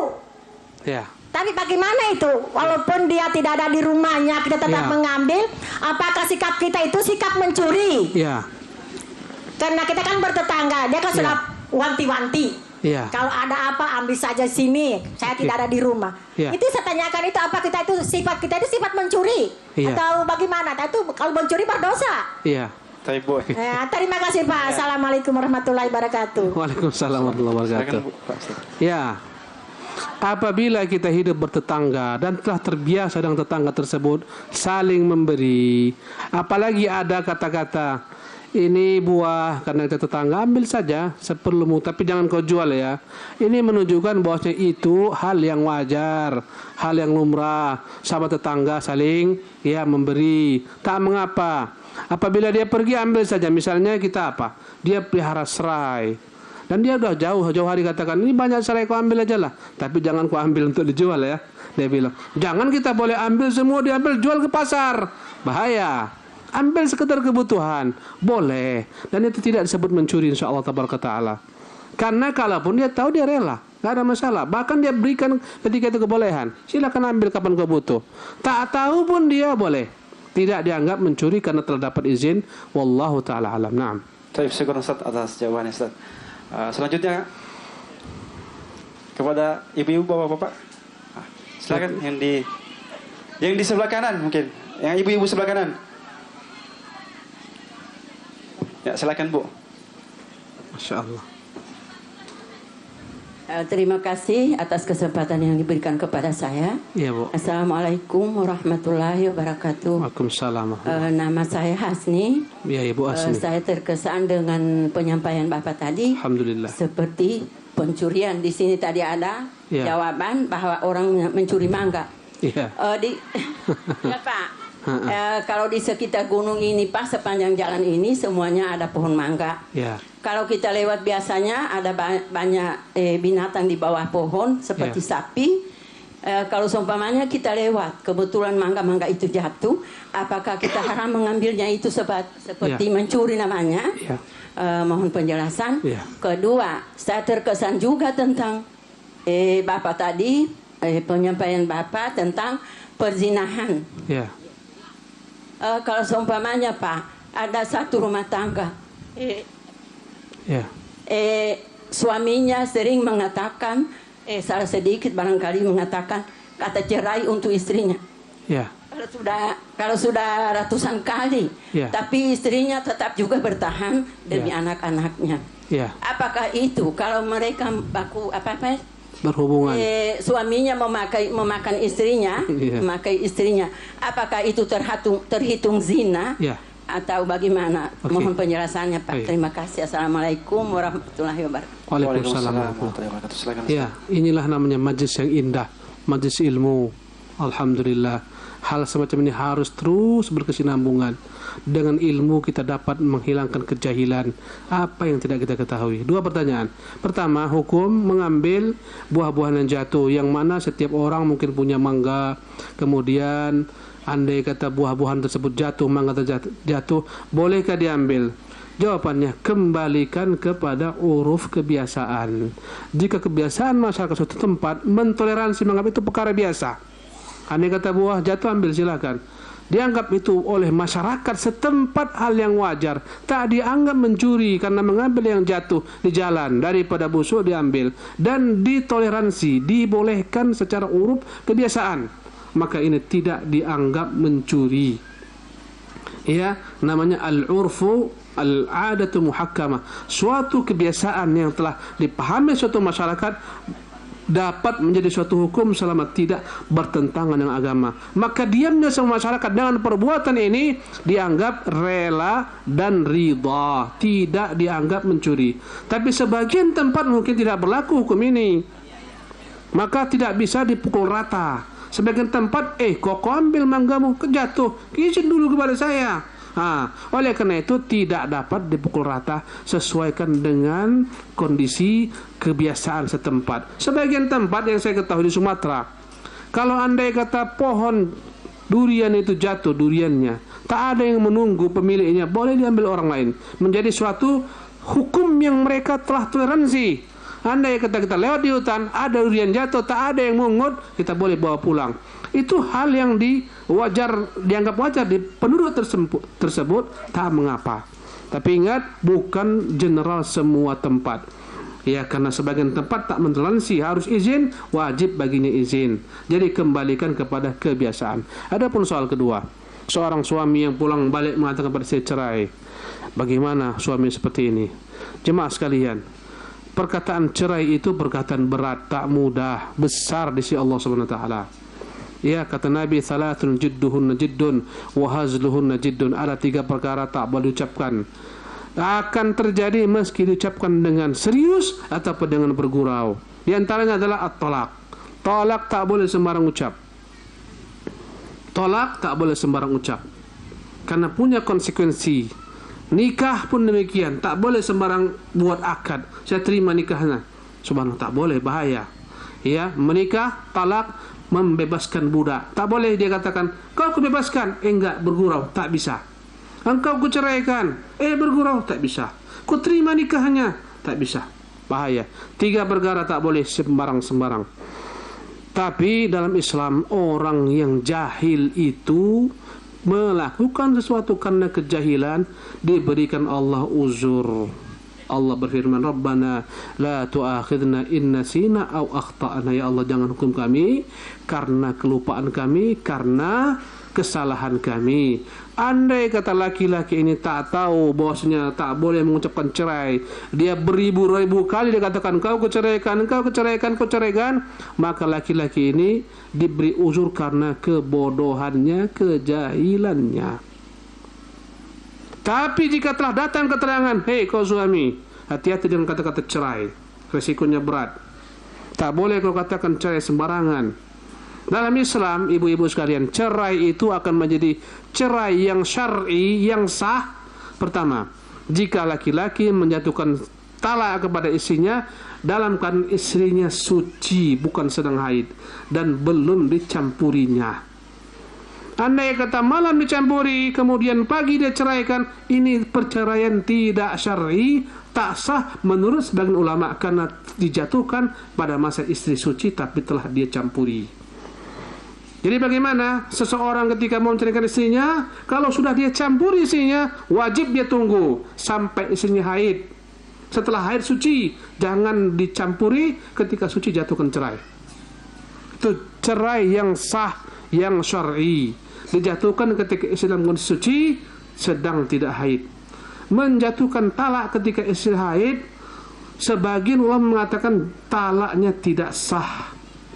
Rasulullah pernah menyuruh Ibnu Umar merujuk kepada istrinya karena menjatuhkan cerai kepada istrinya ketika dalam kondisi istrinya haid. Ya. Kemudian cerai itu akan berlaku dan akan dianggap sah ketika sang suami menjatuhkan cerai kepada istrinya dalam kondisi istrinya hamil. Jatuh talaknya. Ya. Maka suami yang menjatuhkan cerai kepada istri dalam kondisi haid, dalam kondisi istri tak haid tapi sudah dicampuri, ini talaknya tidak syar'i, dikatakan ulama namanya talaqun bid'iyun, talak yang bid'ah. Dan ulama berselisih pendapat. Sebagian mengatakan talaknya tidak sah, tidak dianggap karena bukan jatuh pada tempatnya. Dan ini yang saya pilih. Kemudian talak yang dijatuhkan dalam kondisi suami marah bersangatan juga tidak sah talaknya. Ya, Nabi berkata la talaqa fi ighlaqin, tidak ada talak yang dijatuhkan itu sah ketika terkunci akal gara-gara kemarahan, sehingga dia tak lagi mengontrol apa yang keluar dari mulutnya. Ini talak juga tidak sah. Kalau talaknya sah, dijatuhkan ketika suci yang tidak ada sentuh. Dan dalam Islam talak itu dibagi dua, ada namanya talaqun raj'iyun, talak yang bisa rujuk kembali. Yang kedua namanya talaqun bid'iyun. Yang kedua namanya talaqun ba'in, talak yang tak bisa rujuk kembali. Adapun talak yang bisa rujuk kembali itu talak 1 dan talak 2. Dalam Islam sunnahnya seseorang laki-laki menjatuhkan talak 1 demi 1 tak boleh sekaligus. Ku talak 3 engkau, tidak dibolehkan, berdosa. Dan mengenai sah dan tidak sahnya ulama berselisih. Pada masa Nabi dan masa Abu Bakar Siddiq, orang yang mengatakan pada istrinya engkau ku talak 3 dianggap talak 1 saja. Pada masa Umar ketika laki-laki mempermudah talak, kata Umar, zamanku sekarang siapa yang mengatakan pada istrinya talak 3, ku jatuhkan talak 3, tak boleh bergabung kepada istri selama-lamanya. Sebagai pelajaran bagi suami. Maka pada masa Umar yang mengucapkan ku talak engkau talak 3 jatuh sekaligus. Karena itu ulama berselisih dalam perkara ini. Kalau dijatuhkan satu persatu, engkau kuceraikan pada waktu dia suci, bukan sedang haid, bukan dalam keadaan telah dicampuri, talaknya sah. Dan dalam talak ulama berselisih, haruskah 2 saksi ada? Yang lebih benar, tanpa saksi pun jatuh talaknya. Ya.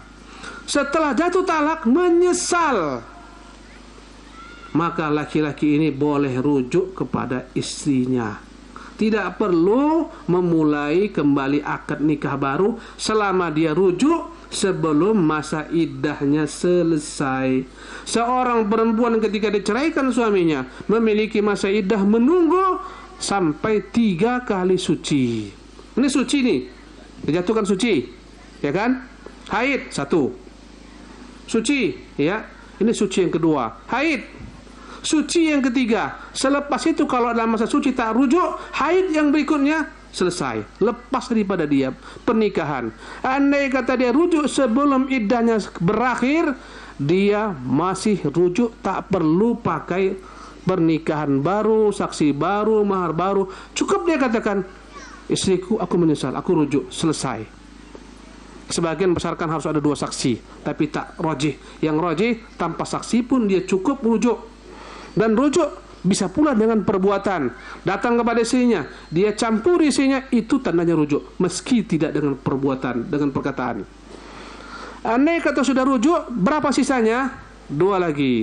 Terjadi lagi ketika itu persisian. Dia jatuhkan, ku jatuhkan talak 2. masih bisa rujuk selama masa iddahnya belum berakhir. Andai kata dua sudah berlaku, ketika itu terjadi perselisihan, dia katakan, ku jatuhkan engkau talak 3. Seketika juga istri ini lepas daripada suami, tak bisa lagi dia kembali rujuk sampai perempuan ini nikah dengan laki-laki lain, kemudian diceraikan, baru boleh dia kembali, namanya tolak bain. Adapun istri yang diceraikan suaminya sampai masa iddahnya selesai, 4 bulan, 5 bulan tak rujuk, mau kembali setelah itu, wajib mengulangi akad yang baru, mahar yang baru, persaksian yang baru. Wallahu ta'ala alam. Taib, syukuran Ustaz, jazakallah khairan. Kemudian kita akan membuka lagi pertanyaan selanjutnya kepada ibu-ibu yang di belakang dulu.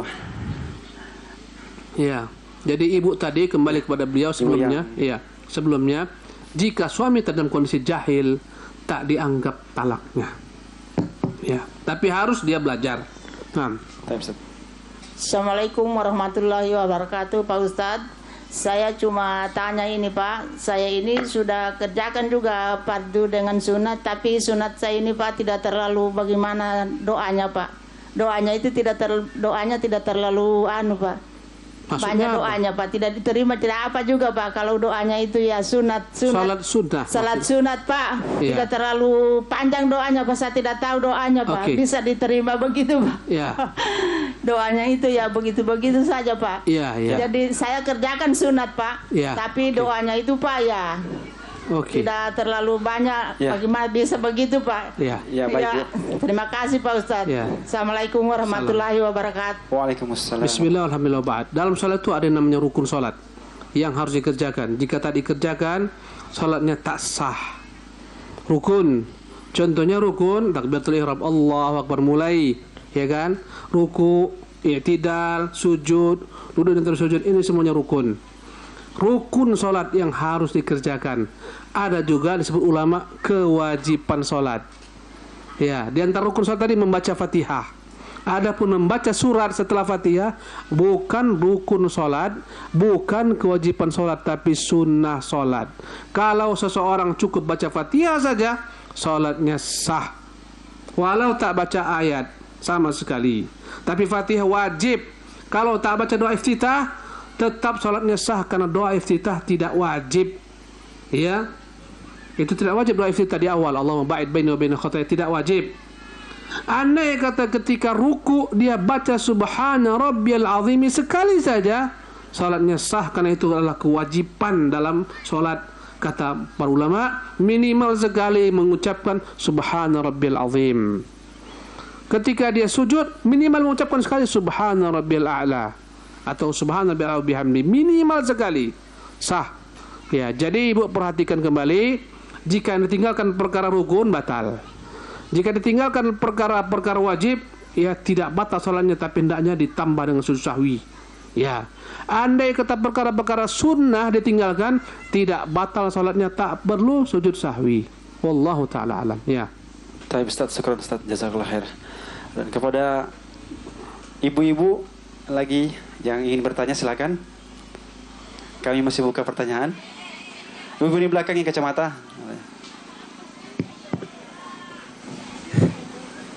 Assalamualaikum warahmatullahi wabarakatuh. Nama saya Ibu Amaripa.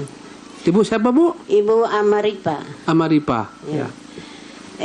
Mengenai ini Pak, mengenai seorang wanita yang hamil luar nikah. Yang saya tanyakan Pak, apakah dia sementara hamil itu boleh dinikah atau sesudah melahirkan? Kemudian Pak, anak yang lahir itu, karena kebanyakan kita dengar kalau anak lahir itu katanya haram. Apakah betul itu anak itu dikatakan haram? Sekian, assalamualaikum warahmatullahi wabarakatuh. Waalaikumsalam. Bismillah, alhamdulillah, wassalatu wassalamu ala ba'd. Zina bahaya, resikonya dahsyat. Subhanallah, apa resikonya? Tadi kita bahas dalam agama Islam, dihad, didera dan seterusnya. Andai kata dia berzina akhirnya hamil, resikonya apa? Anak yang lahir daripada perzinahan tidak dapat dinasabkan ke ayah. Tak bisa ambil ayahnya sebagai nasab. Enggak boleh katakan si fulanah ini binti fulan, tak bisa. tak ada ayahnya. Nanti jika anaknya perempuan ketika besar dewasa, tidak sah ayah biologisnya menikahkannya, tak sah. Jadi cemana Ustaz? Hakim yang boleh menikahkannya. Kata Nabi, fasultan waliyu man la waliyalahu. Penguasa atau hakim penghulu dialah menjadi wali yang tak punya wali. Anak zina jika dia perempuan tak ada walinya kecuali hakim, ayah biologisnya tak bisa jadi wali. Resikonya, andai kata sang ayah mati, anak ini tak bisa mewarisi hartanya karena bukan anaknya secara syar'i. Jika sang anak ini mati, tak bisa mewarisi ayahnya hartanya. Ini risiko di dunia. Tapi jika anak zina ini bertakwa, beriman kepada Allah Subhanahu wa taala, dia ahli surga insyaallah tabaraka taala. Dosa itu ada pada ayahnya, pada ibunya, dan jika kedua-duanya bertobat, semoga Allah menerima taubat mereka. Adapun ya hukum laki-laki menikahi perempuan yang dizinahi dalam kondisi hamil, ulama berselisih pendapat. Kebanyakan ulama mengatakan, dan ini yang saya pilih, tak boleh menikahi perempuan dalam kondisi hamil. Ya, baik dia yang menghamilinya, apalagi orang lain. Pernikahannya tidak sah. Jika telah terjadi, itu anggaplah pernikahan untuk menutup aib. Ya, setelah dia menikah, wajib antara keduanya dipisahkan dulu. Dipisah, nggak boleh hidup serumah, karena mereka dianggap tidak sah pernikahannya. Kalau mereka buat hubungan suami istri, dianggap zina. Bagaimana caranya Ustaz? Tunggu sampai wanita ini melahirkan. Setelah dia melahirkan, buat lagi akad yang baru. Itu akad yang beneran. Yang sebelumnya akad yang tak benar, sekedar untuk menutup aib saja. Dan tak perlu orang tahu supaya jangan tersebar aibnya. Cukup walinya yang tahu. Jika tak boleh walinya kan ini anak zina, maka hakim yang menjadi walinya. Ulangi lagi menikahnya setelah melahirkan. Setelah itu baru sah pernikahan keduanya. Ini pendapat yang pertama, dan ini pendapat kebanyakan ulama. Sebagian ulama membolehkan seorang pria menikahi perempuan hasil zinahannya ketika dia hamil. Ini dikatakan pendapat sebagian ulama, ya. Yang tadi inilah pendapat Ibnu Hazm Andalusi, ya, dan sebagian ulama-ulama lainnya. Mereka pernah menyebutkan bahwa Abu Bakar dan Umar pernah menikahkan ya sepasang laki-laki perempuan yang mereka berzina dan perempuan dalam kondisi hamil. Ini pendapat kedua yang mengatakan boleh pernikahannya, dan ini pendapat sebagian ulama. Maka silahkan pilih mana. Tapi kecondongan kita pribadi mengatakan pendapat yang pertama itulah yang lebih dekat pada kebenaran, karena secara teks hadis melarang, Rasulullah melarang menikahi perempuan dalam kondisi hamil. Siapapun tak boleh menikahinya, baik yang menzinahinya apalagi yang bukan menzinahinya. Tidak boleh menikahi perempuan dalam kondisi hamil, itu larangan Rasulullah sallallahu alaihi wasallam. Naam. Baik, syukur Ustaz, jazakallah khair. Untuk pertanyaan yang silakan. Untuk pertanyaan selanjutnya kepada bapak-bapak tadi yang ada di samping. Mohon yang belum bertanya, yang sudah bertanya menahan diri, beri hak yang lain yang belum bertanya. Boleh sampai 10 menit lagi. Waktu kita 10 menit lagi insyaallah. Bismillahirrahmanirrahim.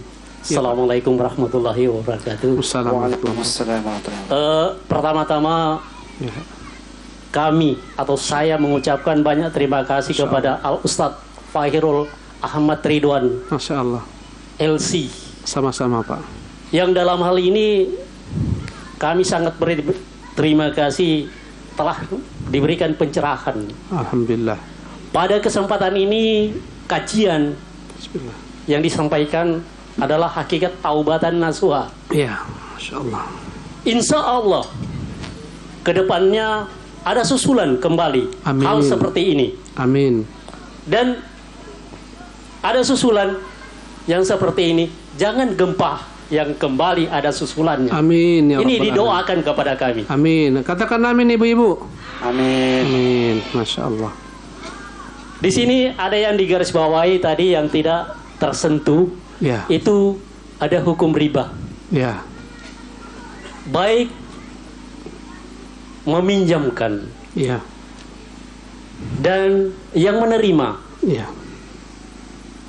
Ini persoalan riba. Ada juga yang korek saya tadi. Bagaimana dengan bank konvensional? Ya. Sampai saat ini terus terang saja mungkin seluruh pegawai ya terjerat di ruang lingkup ini. Maksudnya pegawai menjaminkan surat ininya mengambil meminjam. Uang. Ya, meminjam. Jelas dengan akad-akad ketentuan ya. Yang dibayar dengan bunga-bunga ya. Yang tinggi, termasuk BTN dan segalanya. Ya.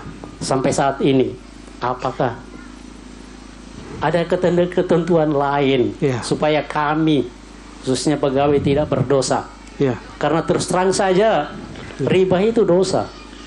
Ya, oke Pak. Kedua, di dalam sholat, saya sebagai makmum, imam membacakan Al-Fatihah, apakah saya wajib sebagai makmum membacakan Fatihah lagi? Sekian, Assalamualaikum warahmatullahi wabarakatuh. Ya. Yang jelas dalam Islam riba itu haram. Siapapun yang buat, apapun namanya, lembaga manapun juga. Ya, kata para ulama ada kaidah kullu qardin jarra manfaatan fahuwa riba. Setiap pinjam meminjam yang mengambil keuntungan riba. Bukan hanya keuntungan bunga saja. Anda misalnya pinjam uang kepada tetangga, digadaikan tanah dikerjakan tetangga, ditanam segala macam, riba. Tukar menukar emas dengan berat yang berbeda dengan nama tukar tambah, riba. Anda datang ke toko emas, bawa 5 gram emas yang Anda merasa sudah tak suka, mau ganti yang 10 gram. Anda katakan, Pak, saya mau tukar yang 5 dengan 10 gram. Berapa kekurangannya? Sekian, Bu, tambah. Diserahkan emas 5 gram, dia ambil 10 gram, riba. Bagaimana supaya tidak riba? Jual dulu 5 gram, ambil uang sepenuhnya. Setelah kau pegang uang, baru beli yang 10 gram. Silakan, uang dengan emas. Emas sama emas harus sama, tak boleh tidak. Riba. Pinjam 10 kilo beras. Ya, misalnya beras mahal. Dibayar dengan 20 kilo beras yang murah, riba. Ini perkara-perkara riba yang berkaitan dengan bahan makanan pokok dan tegaknya nilai berupa uang, mata uang, emas, perak, semua terdapat padanya riba. Selain itu tidak. 1 mobil butut tukar dengan 5 motor, tidak riba. 1 ton besi tukar dengan misalnya 5 ton beras, tidak riba, karena besi bukan termasuk ribawi, berbeda jenisnya dengan beras. Nanti insya Allah kita pelajari kembali. Yang jelas, yang meminjam uang dari manapun juga, apapun namanya, baik Bang Udin, Bang Uco, Bang Buyung, Bang Togar, Bang Tonang, semuanya kalau dia ambil keuntungan dari pinjam-minjam, riba, berdosa, kewajiban kita bertobat. Gimana saja terjadi, jangan buat akan datang. Tutup segera. Jika setelah selesai berjanji tidak lagi ambil, hukumnya haram. Menyesal, bertobat, berjanji tidak mengulangi lagi, tutup itu semua, selesaikan. Wallahu ta'ala alam. Adapun yang kedua tadi satu lagi tentang apa tadi?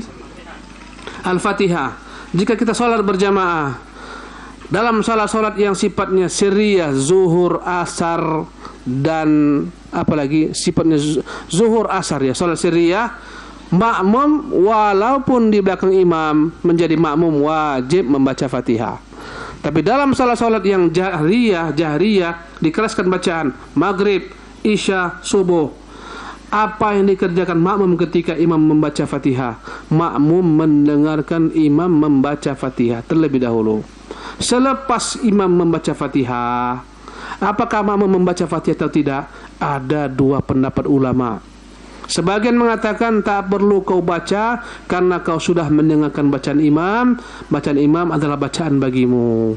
Ini pendapat yang pertama. Pendapat kedua mengatakan engkau tetap wajib membaca Fatihah karena dia rukun salat meski engkau dalam keadaan makmum. Jadi kapan dibaca Fatihah bagi makmum? Selepas imam baca Fatihah, ketika imam berhenti sejenak baca Fatihah. Jika imam tak berhenti langsung baca surat, baca juga Fatihah selesaikan, baru dengarkan bacaan imam. Dua pendapat, saya lebih condong pendapat yang mengatakan wajib dibaca Fatihah meski bermakmum. Wallahu taala alam. Baik, syukur Ustaz. Selanjutnya ada pertanyaan dari sebelah kanan. Ya, terakhir. Mana Bapak ya? Pertanyaan terakhir.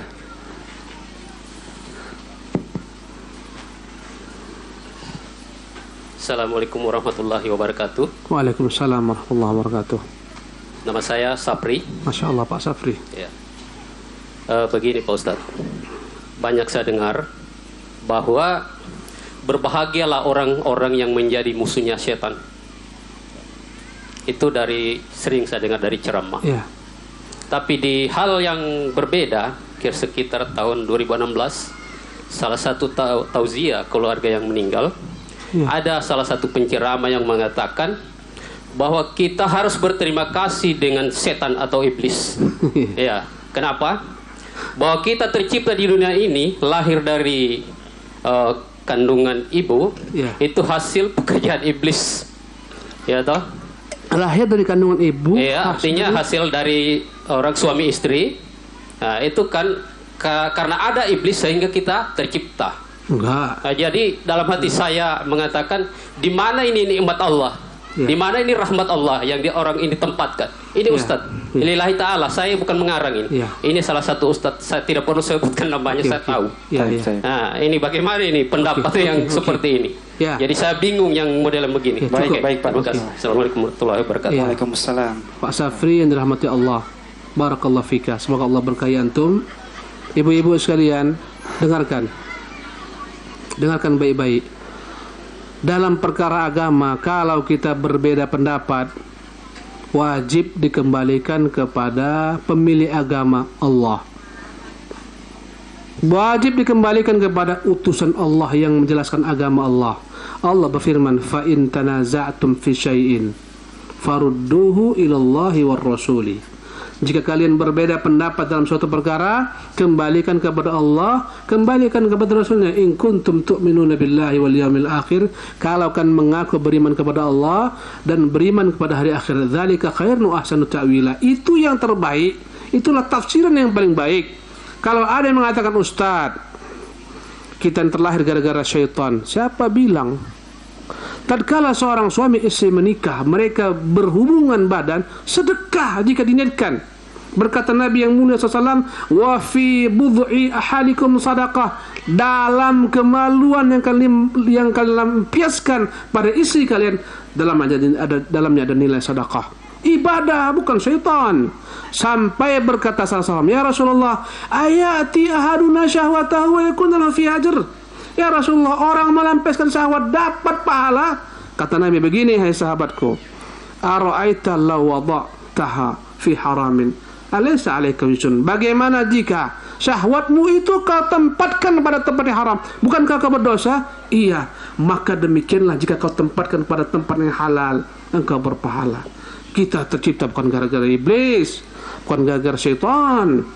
Kecuali orang berzina itu atas bisikan iblis. Na'udzubillah min dzalik. Menikah tidak.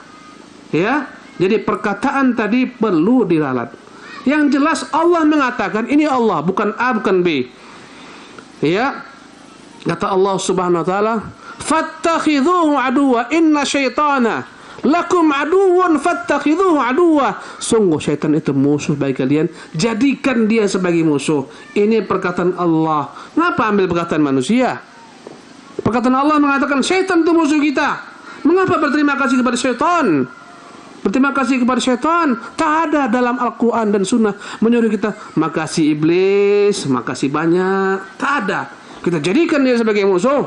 Jangan ikuti langkah-langkahnya. Wala tattabi'u khutuwati syaitan innahu lakum aduwwun mubin. Jangan ikuti langkah-langkah syaitan. Itu adalah merupakan musuh yang nyata bagi kalian. Tak akan mungkin kita berterima kasih kepada musuh. Makasih banyak musuh. Tak ada. Kita jadikan dia sebagai musuh. Bagaimana caranya? Berlindung kepada Allah daripada syaitan. Jangan ikuti tingkah lakunya, jangan ikuti perbuatannya. Banyak orang mengatakan syaitan musuhnya, tapi langkah syaitan yang dia ikut. Wallahul musta'an. Demikianlah kajian saya yang dapat saya sampaikan, dan inilah jawabannya.